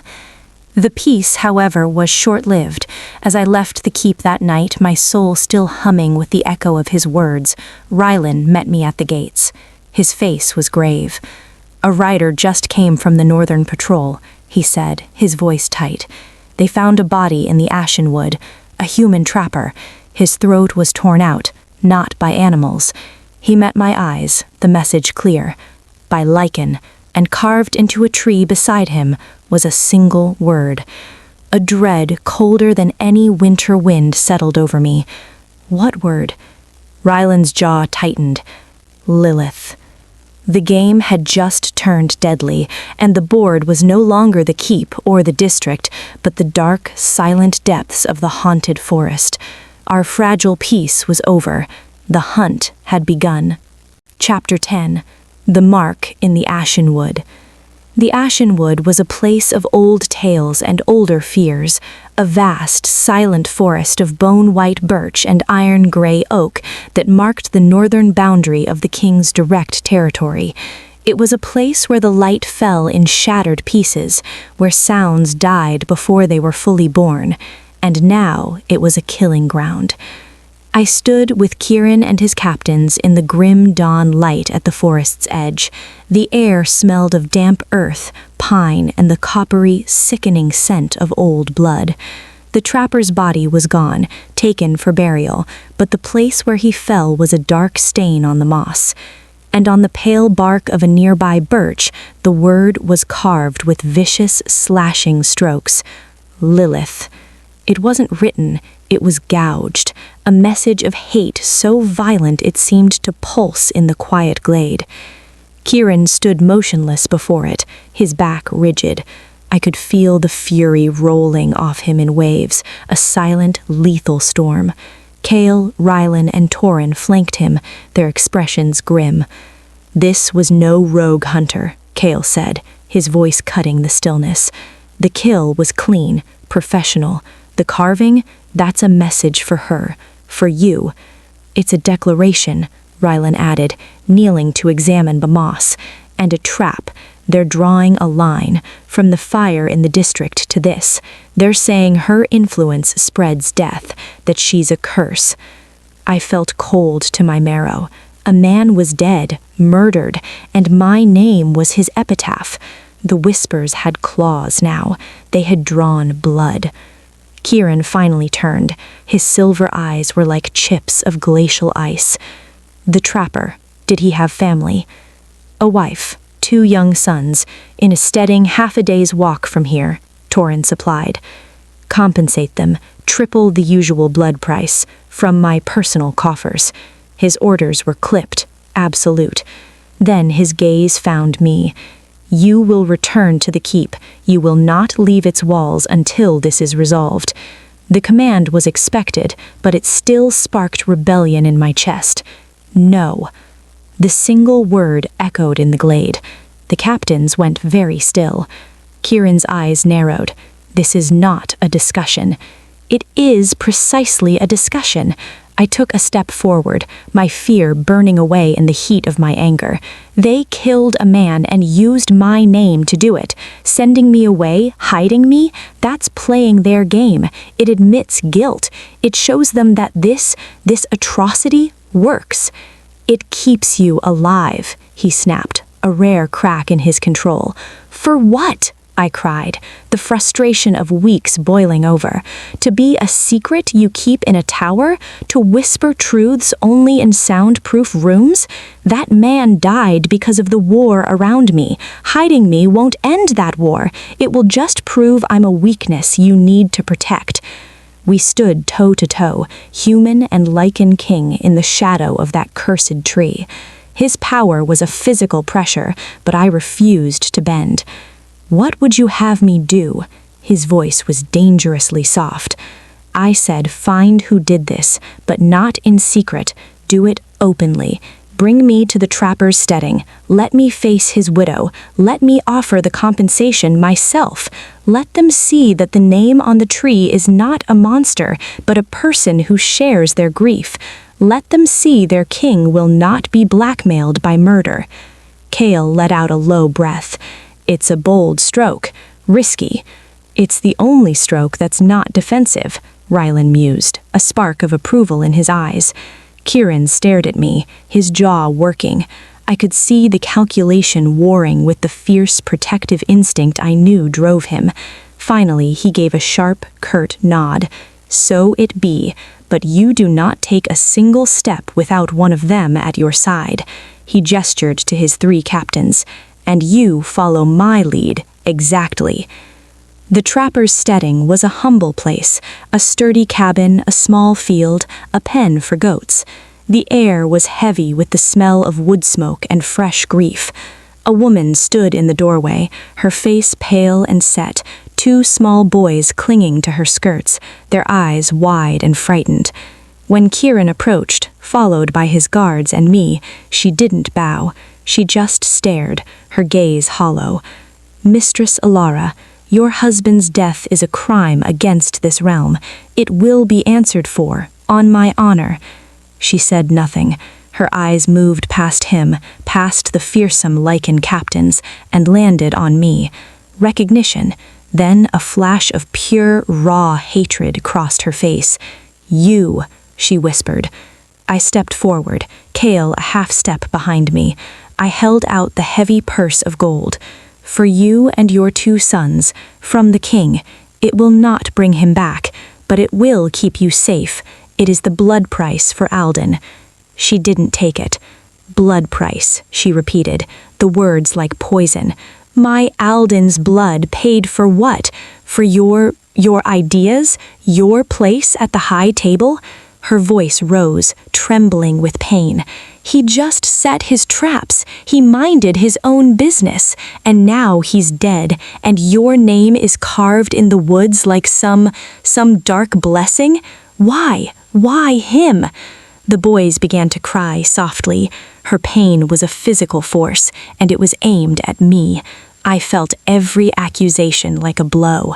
This was the cost, not in abstract gold, but in this woman's shattered life. I lowered the purse.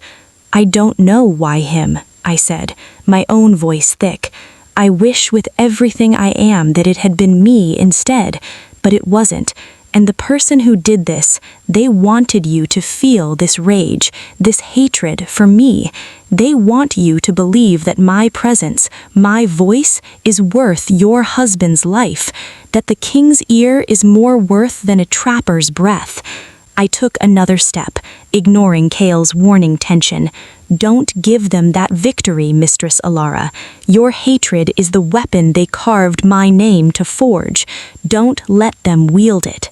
She stared at me, her chest heaving. The fury was still there, but confusion now warred with it. The simplistic narrative of blame was crumbling under the complexity of my plea. Kieran spoke then. The gold is yours, no conditions, but I also offer you and your sons a place within the walls of the nearest garrison town. Safety. Work, if you wish it. You will be under my protection. It was an extraordinary offer, far beyond custom. Alara looked from the gold in my hands to the king's stern, solemn face. The fight drained out of her, leaving only a vast, weary sorrow. She took the purse, her fingers brushing mine, a contact charged with grief and a begrudging, terrible understanding. Find who did this, she said, not to Kieran, but to me. Her eyes held mine. Find them and make it mean something. We rode back in a heavy silence. The visit had been a battlefield, and we were all wounded. But we had taken a stand. The message had been received and answered. That night, in the war room, the mood was focused, grim. It was a Lycan from one of the border packs, Kale reported, spreading a map. The scent is faint, masked with wolfsbane, but it's there, and the blade used was fine steel, not a trapper's tool. Someone with resources, Rylan concluded. Someone who could hire a skilled killer and supply him with means to obscure his trail.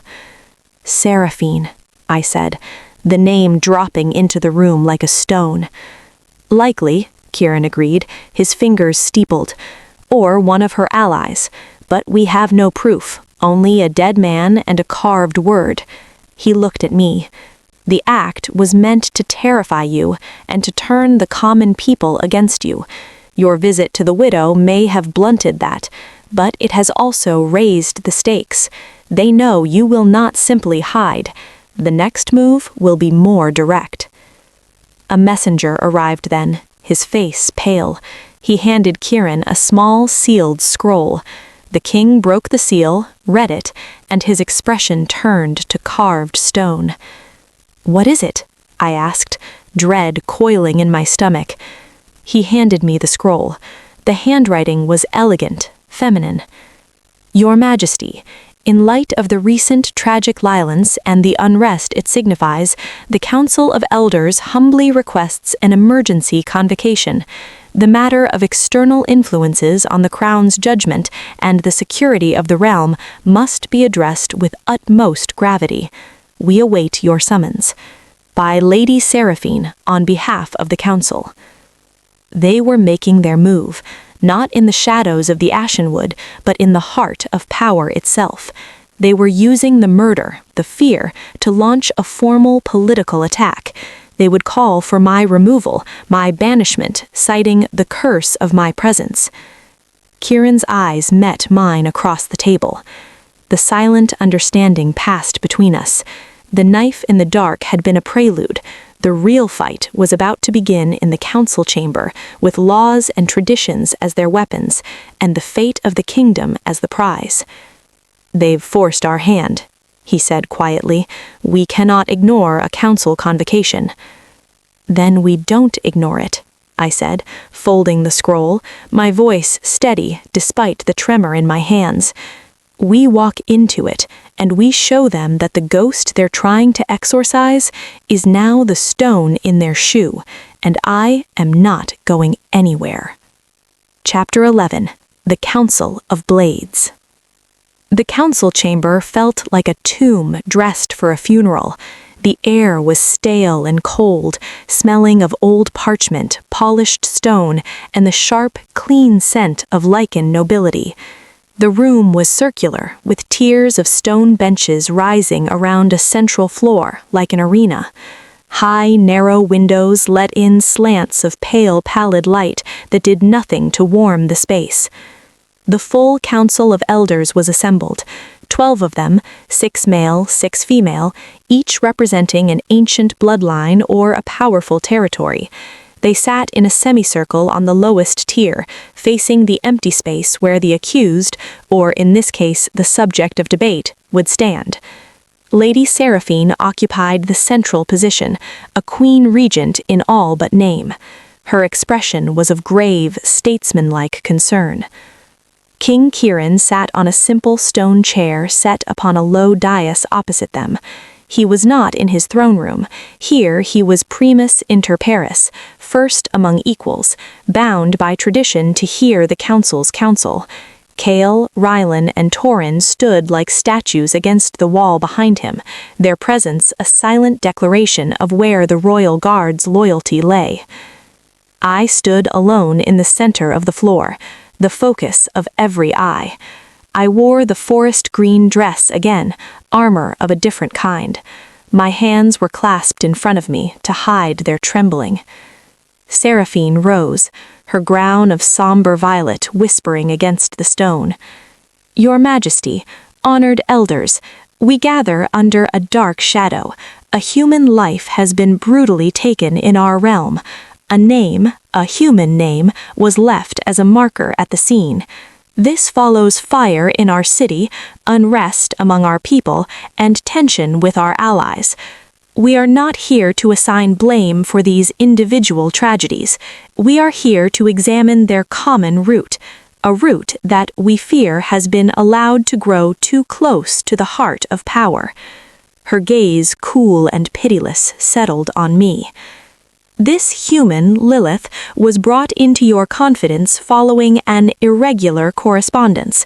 Her influence has since been marked by upheaval. We must ask, is her counsel worth the price our realm is paying? An elder named Corvin spoke, his face like aged leather and eyes of flint. The stone pact was nearly sundered over perception of human favoritism. Our own people in the lower district riot. Now a human dies and her name is a taunt in the Ashenwood.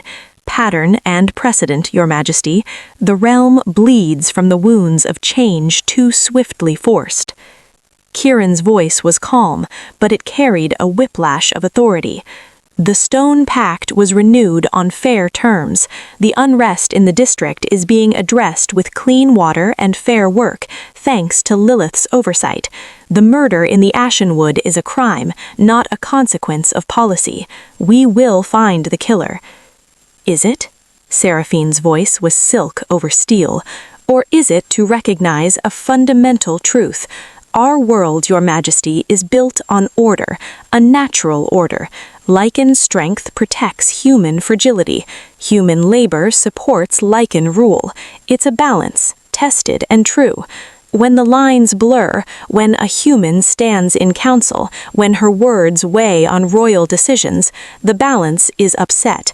The natural order rebels. Fire, riot, murder, these are not mere coincidences. They are the realm correcting itself. Her argument was insidious. She was framing every misfortune as the inevitable natural consequence of my presence, like a body rejecting an foreign organ. Are you suggesting, Kieran said, each word dropping like ice, that the murder of one of our subjects is a correction? I am suggesting that ignoring the natural order has consequences. Seraphine's composure slipped for a heartbeat, revealing the fervent belief beneath. This human's place is an aberration. It invites chaos. For the good of all, for the humans who now fear retribution, for the Lycans who see their traditions mocked, this aberration must end. For her own safety as well. She softened her tone, a masterful shift. Let her be honored, rewarded, settled comfortably far from here. Let the realm heal. It was a brilliant, hateful offer, exile framed as mercy, banishment dressed as protection. All eyes turned to Kieran. The pressure in the room was immense. The council, save one or two who looked uncomfortable, clearly sided with Seraphine. Tradition, fear, and a twisted logic were on her side. Kieran stood. He did not raise his voice, but it filled the chamber with absolute finality. Lilith stays. Her counsel is valuable. Her projects benefit the realm. This convocation is concluded. He had tried to end it with his authority, but Seraphine had prepared for this. "Your Majesty," she said, not yielding her position, "with all respect, on matters of fundamental law and the security of the realm, the Council has the right of formal inquiry, a right enshrined by your forebears. We invoke it now." A hushed, shocked murmur rippled through the elders. The right of formal inquiry was a rarely used, ancient check on royal power. It forced a structured debate, with the council acting both as jury and prosecutor. The king could not simply overrule it without breaking the very laws that gave him legitimacy. Kieran froze. I saw the trap snap shut around him. She had backed him into a corner where his authority was bound by the traditions she claimed to defend. His silver eyes burned with cold fire. "You would use our oldest laws as a weapon in this petty game?" "This is no game, Your Majesty," Corvin intoned. "It is the preservation of the realm. The inquiry will proceed. The human will answer the council's questions." Now every eye turned to me. I was no longer just standing there. I was now the subject of a formal inquest. My heart hammered against my ribs, a frantic bird in a cage of bone. Seraphine smiled, a thin, victorious curve. "Very well, let us begin with the root of all this. Miss Lilith, your letter to the king, you accused him of tyranny over Willow Creek. Did you not consider that public dissent, even anonymous, in a time of fragile peace, was itself a destabilizing act?" I swallowed, forcing moisture into my dry mouth. I considered that innocent people were homeless. Silence felt more destabilizing to my conscience than speaking. "Your conscience," another elder, a woman named Yvain, echoed dismissively.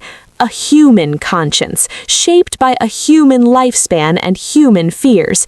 Do you believe it is equipped to judge the decisions of a Lycan King who must think in generations, not seasons?" The question was designed to belittle. I lifted my chin. "I believe a conscience that recognizes suffering is not bound by species or lifespan. A child's hunger hurts whether you live 50 years or 500. "Lofty sentiment," Seraphine purred. "Yet the hard realities of rule are not sentiments. The grain you so precisely counted. What of the Lycan soldiers who guard the fields from Wraithkin? Should their pay be less so a human baker can have cheaper flour? These are the balances you trifle with." "I do not trifle," I said, my voice gaining strength from anger. "I count, so the baker can feed the soldier's family when the soldier is on patrol. They are not separate puzzles. They are one picture. You just have to be willing to look at it, the whole of it." "And you presume to see the whole picture?" Corvin scoffed. "No," I shot back, "but I see a part of it that was being ignored. That is all I have ever offered, a perspective. One he," I gestured to Kieran, "was missing." Seraphine pounced. "He? You refer to your king with such familiarity in this chamber? It reveals the true nature of this council. It is not professional. It is personal. It is an intimacy that clouds judgment." The attack shifted, becoming more dangerous, more insidious. She was no longer just attacking my competence, but the nature of the relationship with Kieran, hinting at impropriety, at a base forbidden attraction. The gasps in the chamber were real this time. This was the unthinkable, the ultimate corruption of the natural order she kept invoking. I felt the blood drain from my face.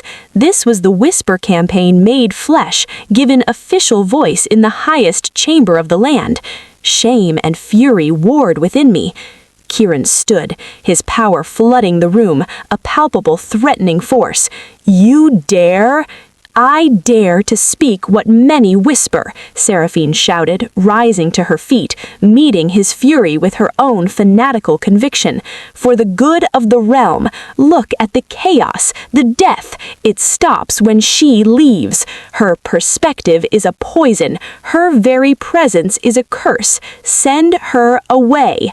The final words were a ringing demand. The council sat in stunned silence, divided between horror at her bluntness and a grim agreement with her conclusion. In that terrible suspended moment, I knew Kieran could not win this with force or decree.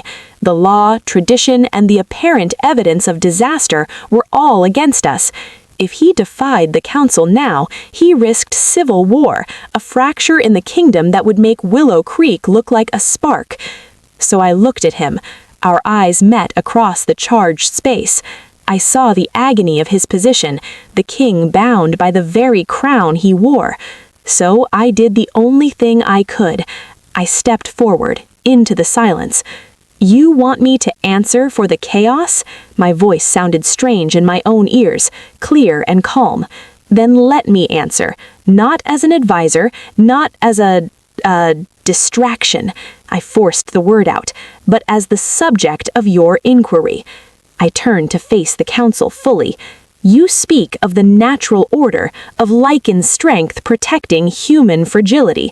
But what is the natural order in Willow Creek, where Lycan's strength burned human homes? Where is the protection in that?" I didn't wait for an answer. "You speak of my influence." The well in the lower district provides clean water for hundreds. Is that chaos? The grain counts ensured a fair deal with the eastern clans, securing our border. Is that a curse? I took a step towards Seraphine, my heart a drum of defiance.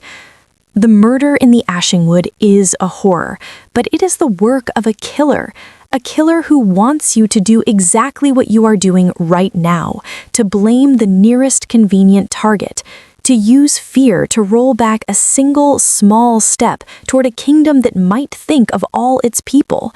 My voice broke, but I pushed on. You call me an aberration. Maybe I am, but if an aberration is a person who sees a wrong and speaks, who tries to fix a broken well, who counts grain to prevent famine, then what does that make the order I am disrupting? I looked at each stern, ancient face in turn. You can send me away. You can bury the aberration under tradition and fear. The fires might stop. The whispers might quiet. The killing might pause. I turned my gaze to Kieran, my final words for him as much as for them. You will have proven the killer right. You will have shown that the way to change this kingdom is not with words or work, but with a knife in the dark and a name carved on a tree.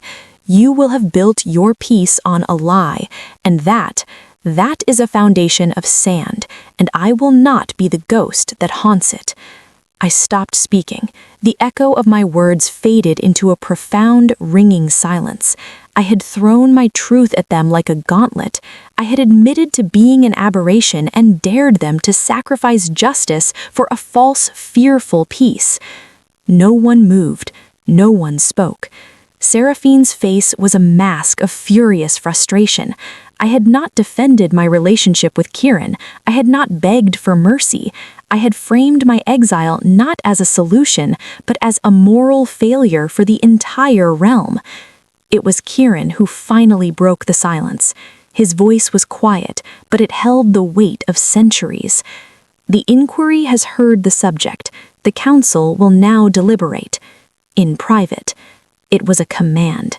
The elders, shaken, began to rise. Seraphine shot me a look of pure, undiluted hatred before sweeping out. The others filed after her, leaving Kieran, his guards, and me alone in the cavernous chamber. The moment the door closed, the strength left my legs. I swayed. Kieran was there in an instant, his hands on my arms steadying me, not as a king, but as a man. "That," he murmured, his voice rough with an emotion I couldn't name, was the bravest thing I have ever witnessed. It was desperation, I whispered, trembling. It was strategy, Kale said behind us, his tone full of respect. You turned their own morality against them. You made exile look like cowardice. You changed the question. The council will still vote, grimly said, but you've given the hesitant ones a reason to pause, a reason to fear history's judgment more than Seraphine's. Kieran's hands were still on my arms, warm and solid. Even if they decide, he said, his silver eyes holding mine with an intensity that stole my breath, you have left your mark on this chamber, on this kingdom, on me. That cannot be undone. We stayed like that for a long moment in the silent, empty arena of power, waiting for the elders to decide my fate. The political blades had been drawn, and I had faced them not with a shield, but with a mirror. Now we would see if the reflection they saw was enough to make them lower their swords. The waiting was its own special kind of torture, each second stretching into an eternity, the fate of a kingdom, and a single inconvenient human heart hanging in the balance. Chapter 12. The Verdict of Echoes. The wait in the antechamber was a form of silent torture. The only sounds were the crackle of the fire, the slow tick of a water clock in the corner, and the frantic, rabbit-quick beat of my own heart. Kieran stood at the narrow window, his back to the room, a statue carved from tension and shadow. Kale leaned against the door, listening for any sound from the council chamber. Rylan paced a short, tight path, while Torrin stood like a mountain, his stillness more unnerving than any movement. No one spoke. Words were useless now. The arguments were made. The truths, the lies, the fears, all had been spilled onto the stone floor of the council chamber. Now 12 elders were weighing them against centuries of tradition and their own ambitions. I sat on a hard bench, my hands folded in my lap, staring at the patterns in the rug. The green fabric of my dress felt like a costume. Who was I now? The brave speaker from the chamber, or the terrified girl from the cottage, hopelessly out of her depth? The lines blurred until I wasn't sure of anything except the cold dread seeping into my bones. Seraphine's final venomous look replayed behind my eyes. A curse. Was I? Had my desire to fix one wrong spawned 100 others? The trapper's widow's face etched with grief superimposed over Seraphine's haughty one. Make it mean something, she had said.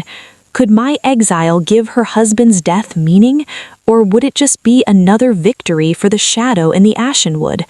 I felt Kieran's gaze before I saw him move. He had turned from the window and was looking at me, his expression unreadable in the flickering firelight.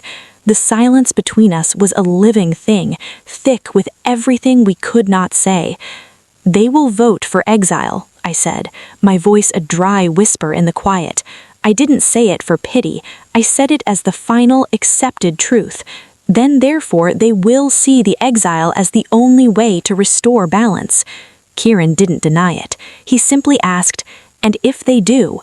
I met his silver eyes, and the answer came from a place deeper than thought, deeper than fear. Then I will go. I will take the gold, and I will leave. I saw a flicker of something, pain, protest in his eyes, and I hurried on. But not for the reason they want, not because I am an aberration or because I believe their lies. I stood, my legs shaky but holding. But if I stay against the council's decree, I become the wedge that splits your kingdom in two. I become the cause of the civil war Seraphine is all but praying for. My presence cannot be the thing that destroys everything you've built, everything we've tried to fix.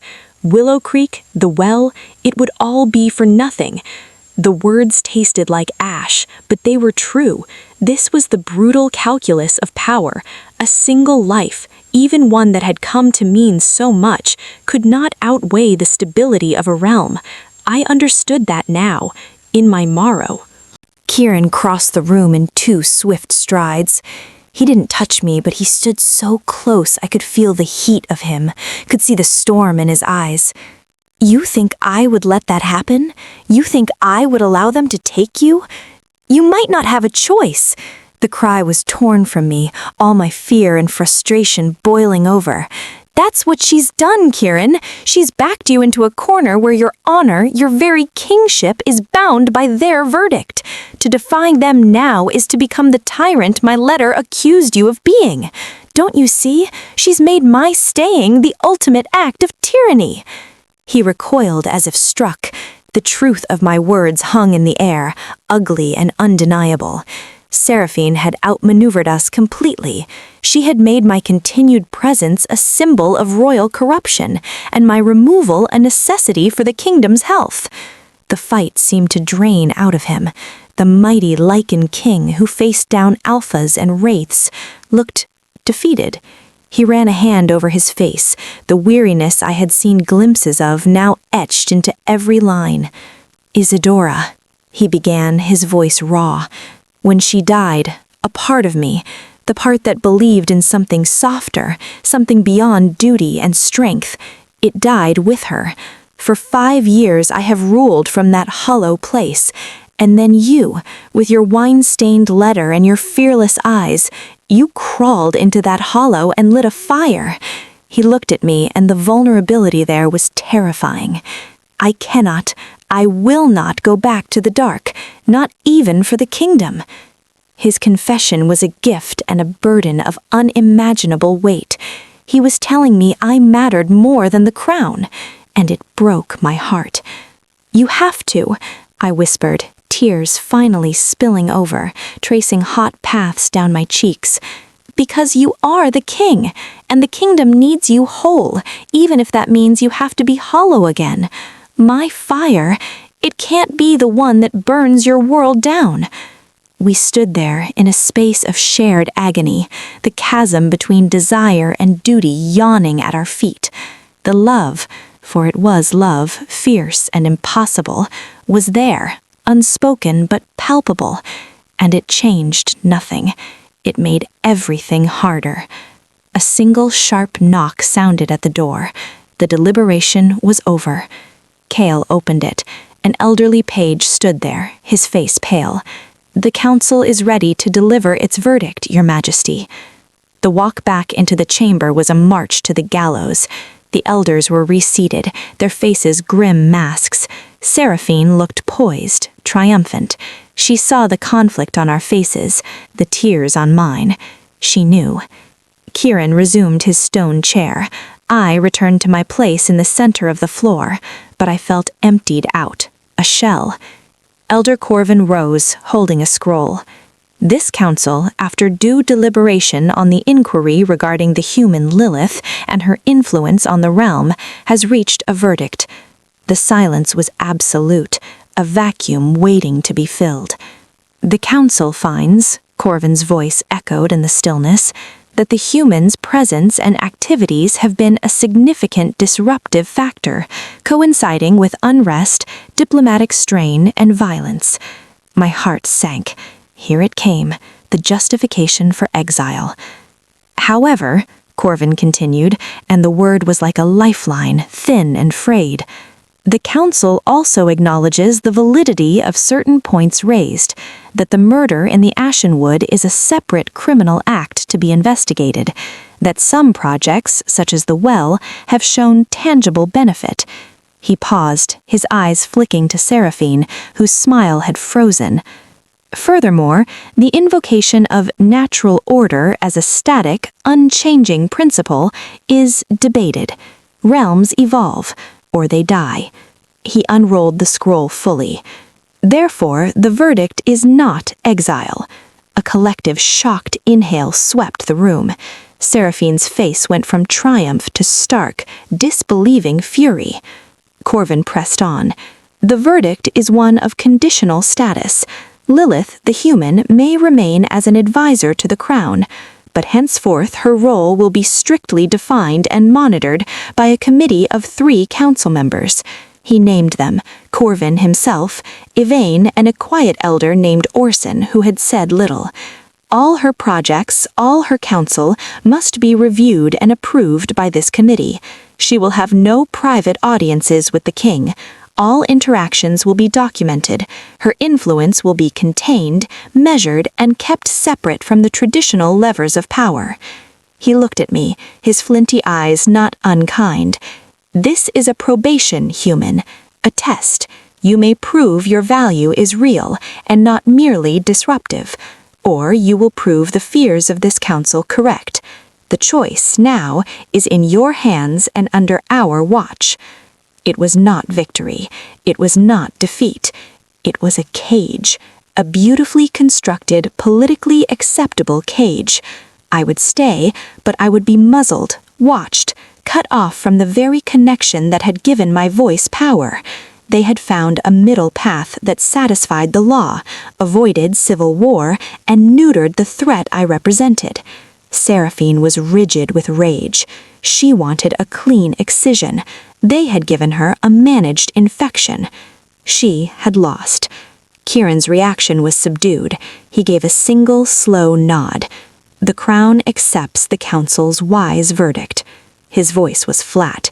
He had won the battle to keep me, but at what cost? The session was adjourned. As the elders filed out, Seraphine brushed past me. Her whisper was a blade of ice in my ear. A gilded leash is still a leash, little ghost, and leashes can be pulled tight, very, very tight. Then I was alone with Kieran and his guards in the emptying chamber. The conditional victory felt hollow, aching. He came to me, his movements stiff. "This is not what I wanted," he said quietly. "I know," I replied, my voice thick, "but it's what we have. It's a chance." "It's a chain," he growled, his frustration finally surfacing. "Then we will learn to move with it," I said, forcing strength into my words I didn't feel. I looked up at him, at the king in his cage of duty, and the advisor in her cage of scrutiny. "We don't go back to the dark, Kieran. We just learn to see in the dim light." He reached out then, and for a breathtaking second I thought he would break the new rules already, that he would pull me into the embrace I so desperately craved. But his hand stopped mere inches from my face, hovering in the air between us, a testament to the new walls that had just been erected. His fist curled into a fist, and he lowered his hand. The distance between us was never greater. "Kale," he said, his voice once more that of the distant king, "escort Lilith to her quarters. The committee will convene with her tomorrow to establish protocols." "Yes, Your Majesty." As I turned to follow Kale, the weight of the verdict settled on my shoulders. I was still here. I was still in the game. But the board had been redrawn, the rules rewritten, and the most dangerous player, Seraphine, had just been shown that the council could be swayed. She would not take this setback lightly. The leash was on, and I could already feel the phantom pull at my throat. The war for the kingdom's soul was not over. It had just entered a new, more treacherous phase. Chapter 13. The Gilded Leash. The Committee of Oversight was a masterclass in bureaucratic suffocation. My new quarters were not in the lower district, nor in the royal wing, but in a small, austere suite of rooms in a neutral wing of the keep, close enough to be monitored, far enough to be isolated. It had a sitting room, a bedroom, and a tiny study. It felt like a very nice prison. Elders Corvin, Yvain, and Orson were my new jailers. Our first meeting was held in a bland, sunlit chamber that smelled of lemon polish and quiet authority. Corvin laid out the rules, his voice as dry as the parchment he read from. "You will submit a written brief of all intended projects or points of counsel by sunset each Wednesday. The committee will review and render a decision by the following Monday. You may petition for an emergency audience with the king only with the unanimous consent of the committee. All your movements outside this wing will be logged with the captain of the guard. You will hold no private meetings with any member of the royal household, including the king's personal guard." Each clause was a brick in my wall. Yvain, her lips pursed, added, "Your access to royal ledgers and reports will be limited to those directly pertaining to your approved projects. The broader strategic matters of the realm are no longer your concern." Orson, the quiet one, merely nodded, his eyes sympathetic but firm. He was the swing vote, the cautious moderate. My freedom hinged on not frightening him. The first project I submitted was straightforward, a proposal to expand the clean well model to 2 other underserved districts, using the same transparent hiring and accounting practices. It was approved, after 3 days of deliberation, with a reduced budget. It was a victory. It was also agony. Every step was slow, weighed down by procedure. The vibrant, immediate work I had done before was now bogged down in paperwork. The people in the districts saw me less.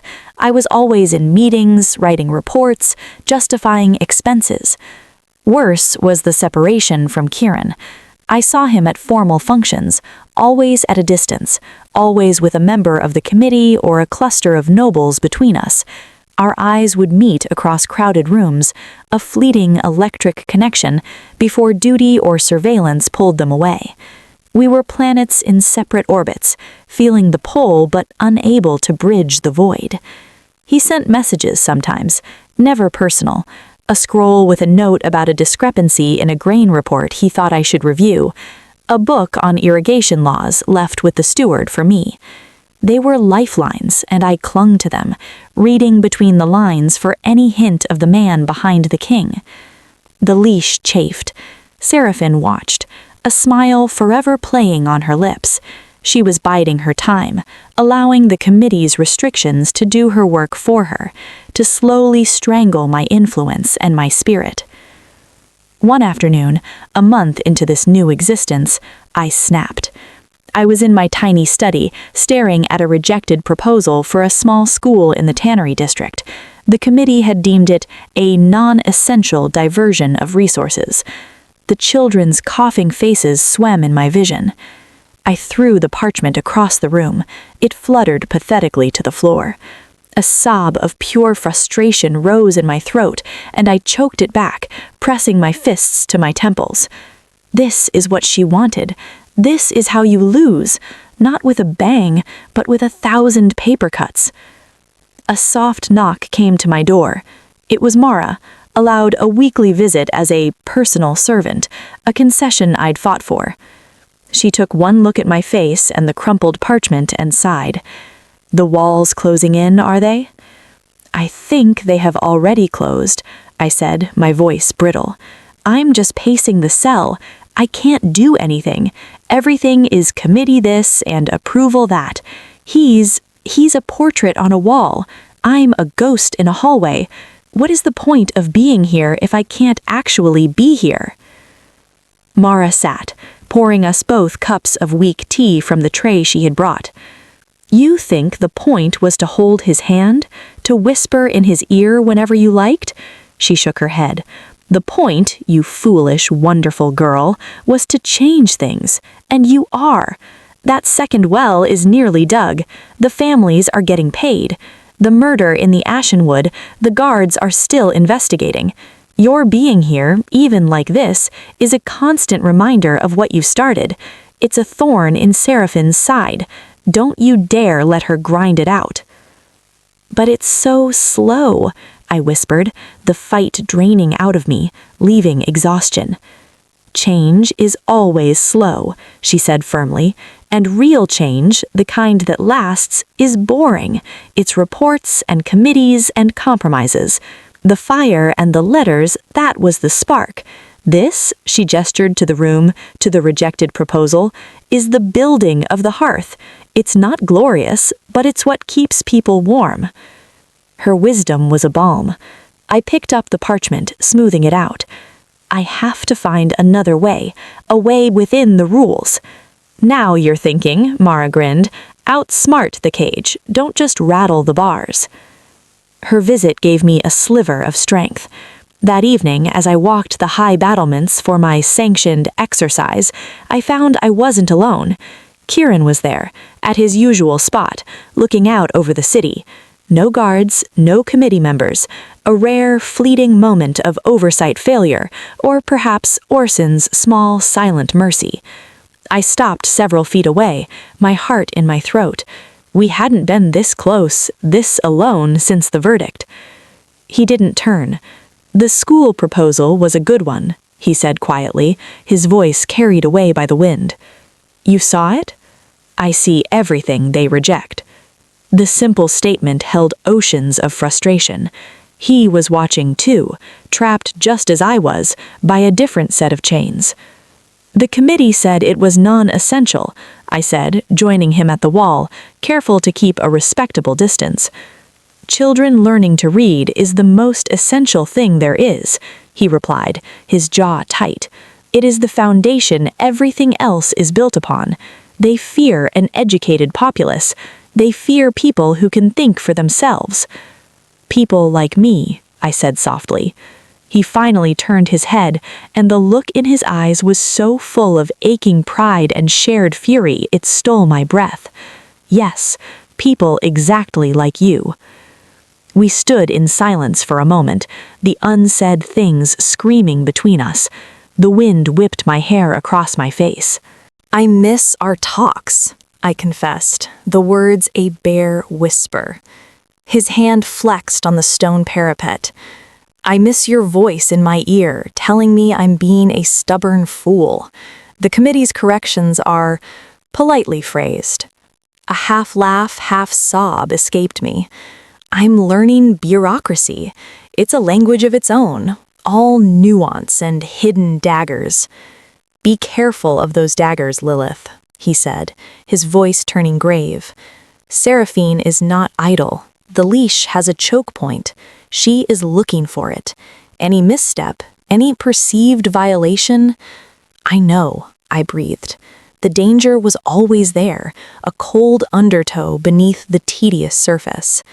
He looked at me then, really looked, his silver eyes tracing the shadows under my eyes, the new lines of tension around my mouth.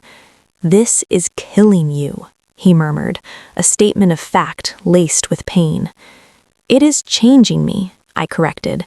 Maybe that's what needs to happen. The girl who wrote the letter could start a fire. The woman I have to become, she has to learn to tend it, slowly, carefully, even if it burns her hands. His gaze held mine, and in it I saw not just the king, but the man who had kissed me in the moonlight of a different life. The connection was still there, a live wire thrumming with forbidden current. He took an infinitesimal step closer. The sound of boots on stone echoed from the stairwell. Committee-approved oversight had arrived. Kieran's expression shut down, the mask of the king slamming back into place. He gave me a formal, distant nod. Advisor Lilith. Then he turned and walked away, without a backward glance, just as Elder Yvain emerged onto the battlement, her eyes sharp and suspicious. Your evening walk is over, Miss Lilith, she said crisply. It is time to return to your quarters. I followed her, the phantom warmth of Kieran's nearness still clinging to my skin. The leash had been pulled tight once more, but the encounter had given me something vital, the knowledge that he was still there, on the other side of the wall, fighting his own battle. And Mara was right. I had to stop rattling the bars. I had to learn to pick the lock. The key, I realized, was not in grand gestures, but in the boring, essential work, in being so useful, so meticulously correct, that the committee's restrictions became irrelevant. I had to build a hearth so warm, so necessary, that not even Seraphine could justify tearing it down. The game had changed, and it was time to change my play. Chapter 14. The Unraveling. The unraveling began with a stitch, a single, small, misplaced stitch in the tapestry of careful compliance I had been weaving. It was Orson, the quiet committee member, who brought it to me. He came to my quarters alone, which was unusual. His kindly face was troubled. He placed a sheet of paper on my desk. It was a copy of a requisition order for the second well project, signed by me, authorizing the purchase of 50 extra feet of copper piping. I don't understand, I frowned. The committee approved the piping. The measurements were exact. Look at the vendor, Orson said softly, pointing to a name at the bottom. My blood ran cold. Silvercrest Mercantile. It was a reputable enough supplier, but it was also a company secretly majority-owned by Lady Seraphine's cousin, a fact that I had not known, buried in layers of holdings and intermediaries, a fact that, on the surface, looked like a simple procurement choice, but in the hands of a skilled manipulator. This was an honest mistake, I said, my voice tight. I checked 3 suppliers. Their price was fair, their delivery was fastest. I had no knowledge of the ownership.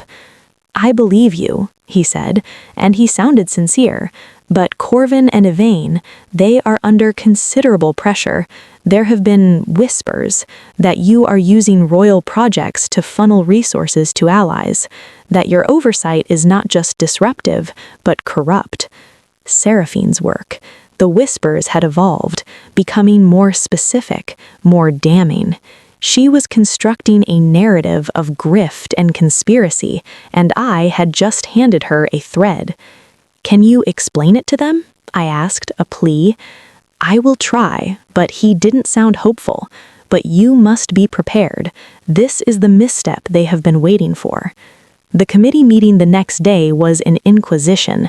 Gone was the dry bureaucracy. Corvin's flinty eyes were accusing.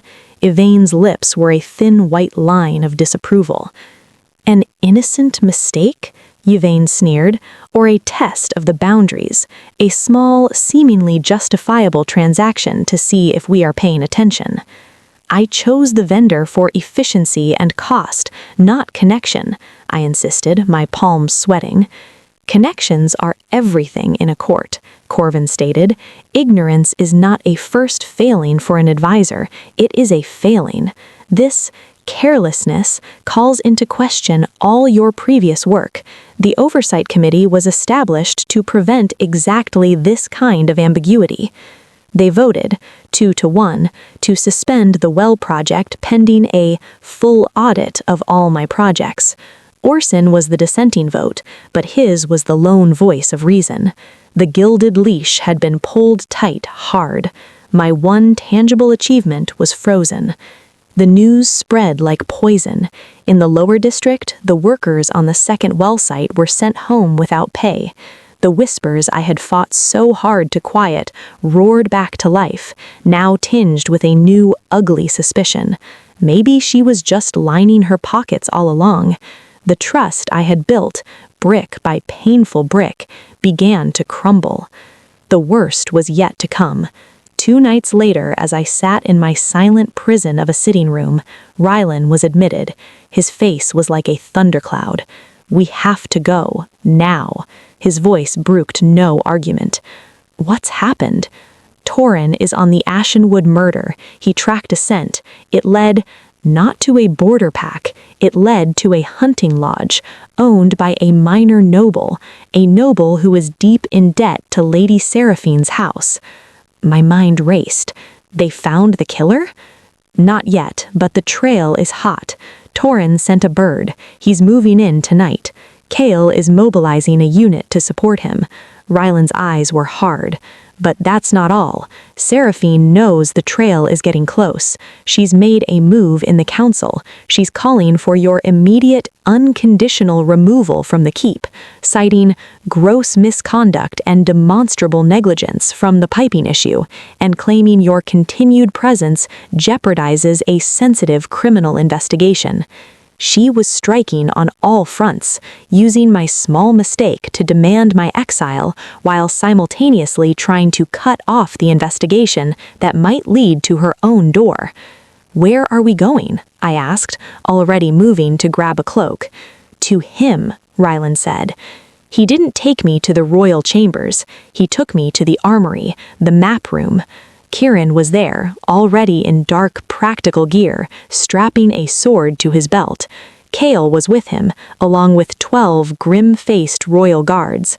The air crackled with imminent violence.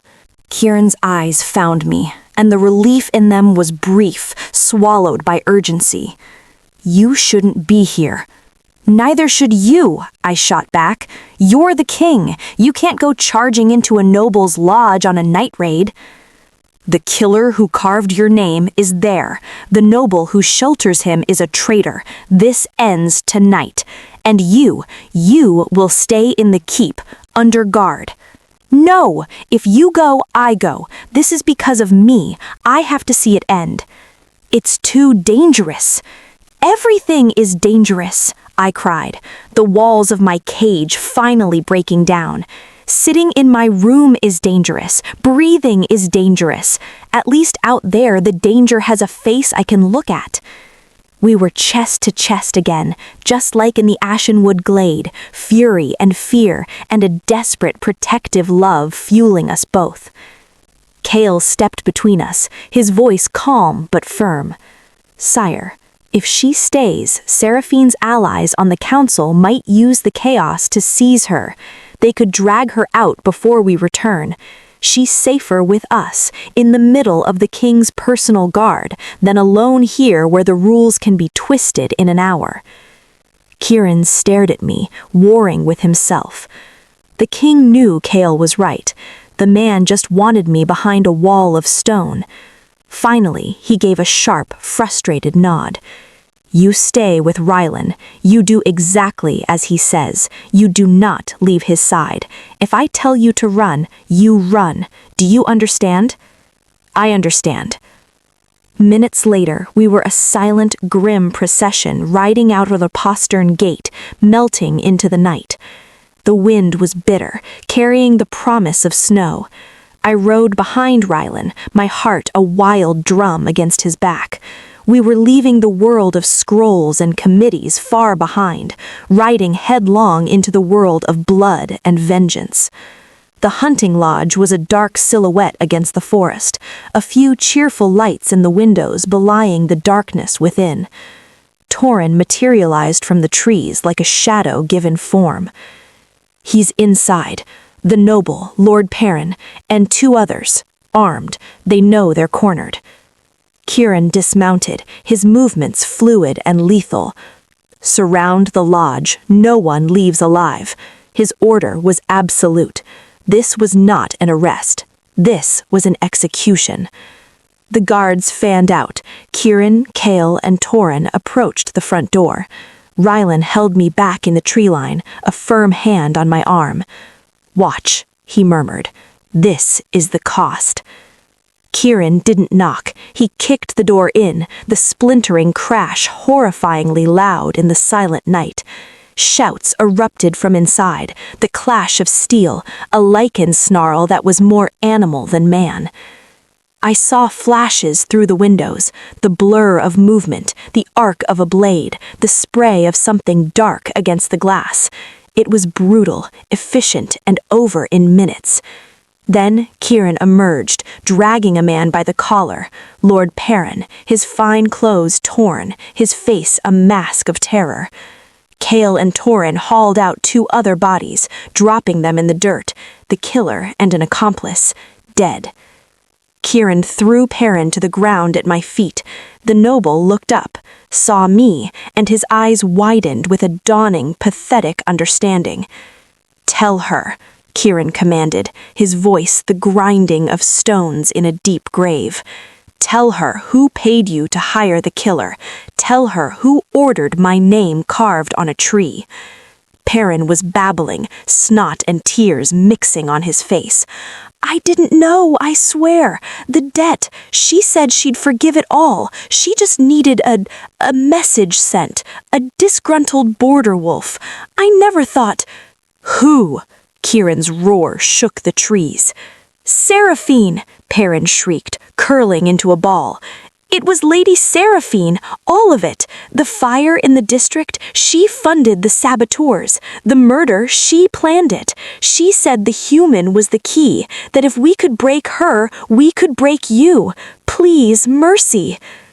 The confession hung in the frozen air, the truth finally spoken aloud, ugly and complete. Relief, vile and cold, washed through me, followed immediately by a wave of nausea. It was over. The shadow had a name. Kieran looked at me, his eyes blazing with a furious triumph. "Proof," he said. "We have our proof." But as the word left his lips, a horn sounded in the distance. Not our horn, a bright, clear, authoritative note from the direction of the keep. Rylan stiffened. The council alarm! A rider galloped out of the dark, his horse lathered. He skidded to a halt before Kieran. "Your Majesty, you must return, at once. The council has convened an emergency session. Lady Seraphine has leveled a new accusation." What now?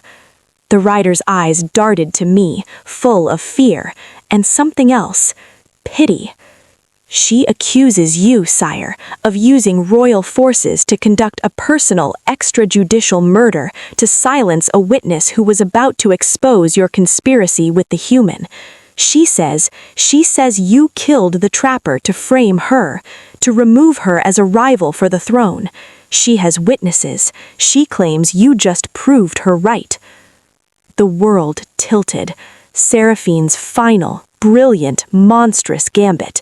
She had anticipated the trail leading back to her, so she had prepared a counter-narrative. We had walked into her trap. By killing the assassins, by extracting Perrin's confession here in the dark woods, it looked exactly like what she said, a king using brute force to cover his own crimes. The proof in our hands was now the evidence of our guilt. Kieran stood amidst the carnage, the dead at his feet, the traitor weeping, the distant horn calling him to a political execution of his own. He looked from the lodge to me, his silver eyes holding a storm of betrayal, fury, and a chilling realization. We had won the battle in the woods, and in doing so, we might have just lost the war for the kingdom. Chapter 15. The Crown and the Compass.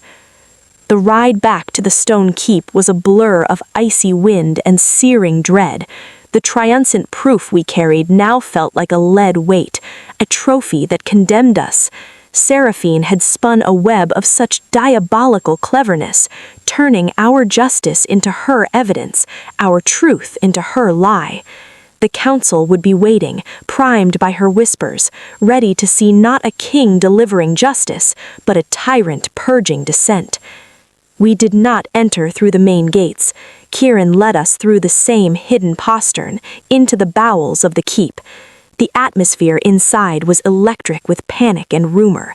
Servants scurried with heads down, guards stood at tense attention, their loyalties straining.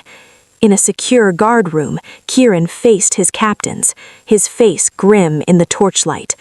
Perrin, gagged and bound, shivered in a corner under Torrin's impassive gaze. "We have the confession," Cale stated, the words hollow. "And she has a narrative that makes that confession sound like a script we forced," Ryland finished, his usual optimism extinguished. "She will say Perrin is saying anything to save his skin from the king's wrath." "The body's at the lodge," I began, my voice small. "Are proof of our violence, not her guilt," Kieran said, the words tasting like ash. He leaned on the stone table, head bowed.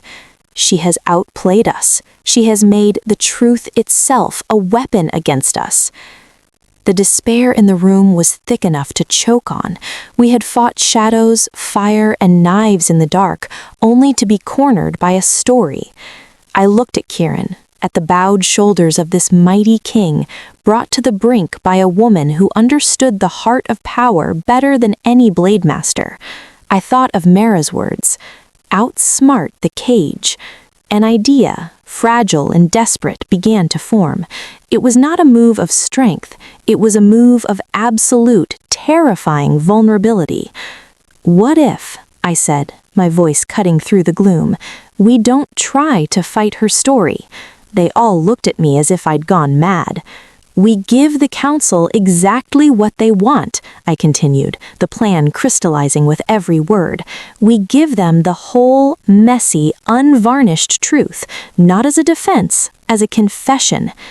Kieran's head lifted, his silver eyes sharp. Explain. We go into that chamber, I said, stepping into the center of the room, and we tell them everything, starting with my letter, my reckless, wine-soaked letter from an invisible girl who saw an injustice. We tell them about Willow Creek and the king's guilt. We tell them about the fire in the district and how it was meant to terrorize. We tell them about the Ashenwood murder and how my name was used as a weapon. We tell them about the wells and the grain counts and the political pressure. And we tell them about tonight, not as a righteous raid, but as a king driven to the edge by the relentless targeting of an innocent, taking justice into his own hands in a way that skirts the very laws he swore to uphold. Kale's eyes widened. You're asking him to admit to doing wrong? I'm asking him to admit to being human, I cried, to being a king who loved his queen and grieved, who made a cruel mistake and tried to atone for it, who trusted a strange human voice and found himself in a war he didn't start. Seraphine's story is clean. It's about a corrupt king and a manipulative human. Our story, ours, is messy. It's about grief and justice and mistakes and trying to build something better in the face of entrenched hatred. It's real. I turned to Kieran, pleading with my whole soul. You asked me to be your conscience. This is what it says. The truth is not always a shield. Sometimes it's a sacrifice. You have to trust that the council, that the kingdom can tell the difference between a clean lie and a messy truth. You have to trust them as you once trusted me. The silence that followed was immense. Kieran stared at me, and I saw the journey in his eyes, the calculation of a king, the fury of a warrior, the grief of a man. And finally, the dawning, terrifying resolve of someone choosing faith over force. They will call for my abdication, he said quietly. They might, I admitted, my heart breaking. Or maybe they might see a king strong enough to be vulnerable, a king who is not a distant monument, but a living man trying his best. They might see that the alternative is Seraphine's clean world built on murder and lies. He held my gaze for a long, eternal moment. Then he nodded, a single, decisive movement. So it be. We go to the lions and we show them our throats and our hearts. The great council chamber was packed, buzzing with a feverish, fearful energy. Every elder was present. Seraphine stood in the center, radiant with vindicated fury. She expected us to come in fighting, denying, presenting our proof. She was prepared for that battle. King Kieran entered, not in regal robes, but in the stained, practical clothes from the forest. I walked beside him, not behind. Kale, Rylan, and Torin followed, escorting a terrified, gagged Lord Perrin. The room fell silent, shocked by our appearance. Seraphine smiled. You see, he comes straight from his bloody work to face judgment. The evidence of his tyranny is written on his clothes. Kieran ignored her. He walked to the center of the floor and turned to face the council. His voice, when he spoke, was not the commanding boom of the throne room, but low, weary, and devastatingly clear. Elders of the realm, you are gathered to judge a crisis. Lady Seraphine has presented you with a story of corruption and conspiracy. He paused, his gaze sweeping their faces. I am here to give you a different story. It is not a clean story. It is not an easy one. It is the truth. And he began. He spoke of Isadora's death and the hollow king he became. He spoke of the letter from a human girl that cracked the ice around his heart. He confessed his guilt over Willow Creek, not as a political tactic, but as a personal failing. He detailed the fire in the district and the murder in the Ashen Wood, not as irrelated chaos, but as a targeted campaign by those who feared the change her voice represented. He named Seraphine, detailing Perrin's confession, presenting the trembling lord as not just proof of her guilt, but as evidence of the corrupting fear she wielded. And then he did the unthinkable. He confessed his own transgression. Tonight, I took the law into my own hands. I led my guard to a lodge, and I killed 2 men, and I extracted this confession under threat of violence. I broke the very covenant of justice I am sworn to uphold. I did it because I saw no other way to protect an innocent life from a shadow that used our own laws as a weapon. That is no excuse. It is a failure. My failure. The chamber was utterly, profoundly silent. Seraphine's smile had vanished, replaced with baffled fury. This was not the play. He was supposed to deny, to defy, to give her the defiant tyrant she needed. Elder Corvin leaned forward, his flinty eyes intense. You admit to extrajudicial killing, to ignoring the council's processes? I do, Kieran said, his head high. I submit myself to the council's judgment for that act, but I also submit that the corruption we uncovered tonight is a cancer in the heart of this realm. A cancer that would murder its own and blame the innocent to hold on to power. You can judge me for how I cut it out, but you cannot deny the disease is real. He then turned and gestured to me. And this is the innocent life. Lilith came to this court with nothing but words. She has been called a curse, a distraction, a corrupting influence. Look at her. She is a human woman. She has no armies, no wealth, no pack. All she has is a stubborn belief that people should not suffer in silence. And for that belief, she has been burned, slandered, and marked for death. If this realm is so fragile that it cannot withstand the conscience of one small human, then what exactly are we protecting? He stepped back, leaving his fate and mine hanging in the air. The silence stretched. Seraphine found her voice, shrill and desperate. He admits his crimes. He spins a tale to hide his ambition. He and the human have manipulated you all. But her words rang hollow now. Against Kieran's raw, painful honesty, her polished accusations seemed like the lies they were. Elder Orson, the quiet one, stood. His voice, rarely heard, was firm. I have listened to tales in this chamber for 60 years. I know the sound of political fabrication, and I know the sound of a man confessing his soul. He looked at Seraphine, his eyes cold. Your story is clean, my lady, too clean. His is stained with blood and grief and error. I believe the stained one. One by one, the other elders who had been swayed by fear and tradition began to nod. Corvin cleared his throat. The king's actions outside the law are a grave matter. They will be addressed.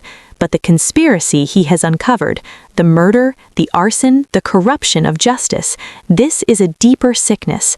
Lady Seraphine, you and your co-conspirators are hereby stripped of all titles and lands. You will face a tribunal for your crimes. Seraphine's face went white with shock, then red with rage. She screamed, a raw, undignified sound as guards moved to take her. Her clean, perfect story had shattered against the rocks of messy, inconvenient truth. The council then turned to Kieran. Your Majesty, Corvin said, his tone formal, your admission of overstepping royal authority cannot go unmarked. The council's oversight of the crown exists for a reason. Therefore, we decree this. For a period of 1 year, the Committee of Oversight for your role will be expanded. It will review not just the human advisor's work, but all major royal decrees. You will rule not by decree alone, but in closer consultation with this council. This is your penance, and our protection against the tyranny we all fear. It was a reduction of his power, a tangible consequence, but it was not abdication. It was a partnership, forced and fragile, but real. Kieran bowed his head in acceptance. The crown accepts the council's judgment. Then Corvin looked at me. As for the human, Lilith, the conditional status is lifted. Your probation is ended. The committee of oversight for your role is dissolved. A faint, almost imperceptible smile touched his stern lips. "It seems your conscience is a force this realm must learn to accommodate, not cage. You will retain your position as advisor, without conditions." The verdict was not a roaring victory. It was a hard-won, complicated peace. Kieran's power was checked. Seraphine was defeated, but her poison had left scars in the very structure of power. I was free, but the cost was etched on the king's face and in the new, watchful eyes of the council. Weeks later, spring finally broke over the northern reaches. The snows melted, revealing stubborn green shoots. I stood with Kieran on the rebuilt well square in the lower district. Children, human and Lycan, played together around the fountain, their laughter the best kind of music. The school in the tannery district was approved, its foundation being laid. He stood close to me, our arms not touching, but the space between us alive with a quiet understanding. The leash was gone, the walls were lower, but the world was watching. "It's not the ending I imagined," I said softly, watching the children. "What ending did you imagine?" he asked, his voice a low rumble beside me. "I don't know. Something from a ballad, grander, simpler." "Ballads are lies," he said, gazing at the horizon where the stone keep stood. "They clean up the mess. The truth is this." He gestured to the playing children, to the rebuilding city, to the space between us that was connection and careful distance.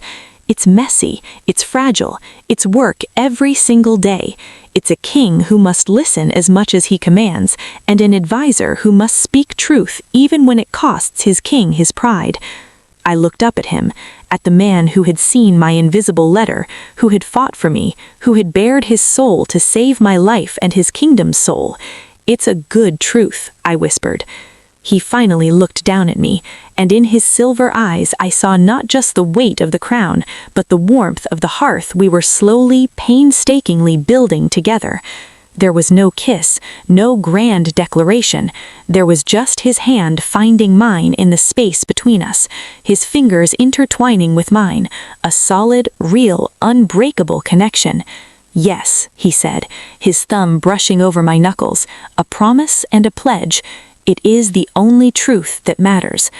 The ghost had found her voice, the king had found his compass, and the kingdom, scarred and weary, had chosen the difficult, messy, beautiful path of a truth that could set it free. The story wasn't over. It was just beginning, and for the first time, we were writing it together.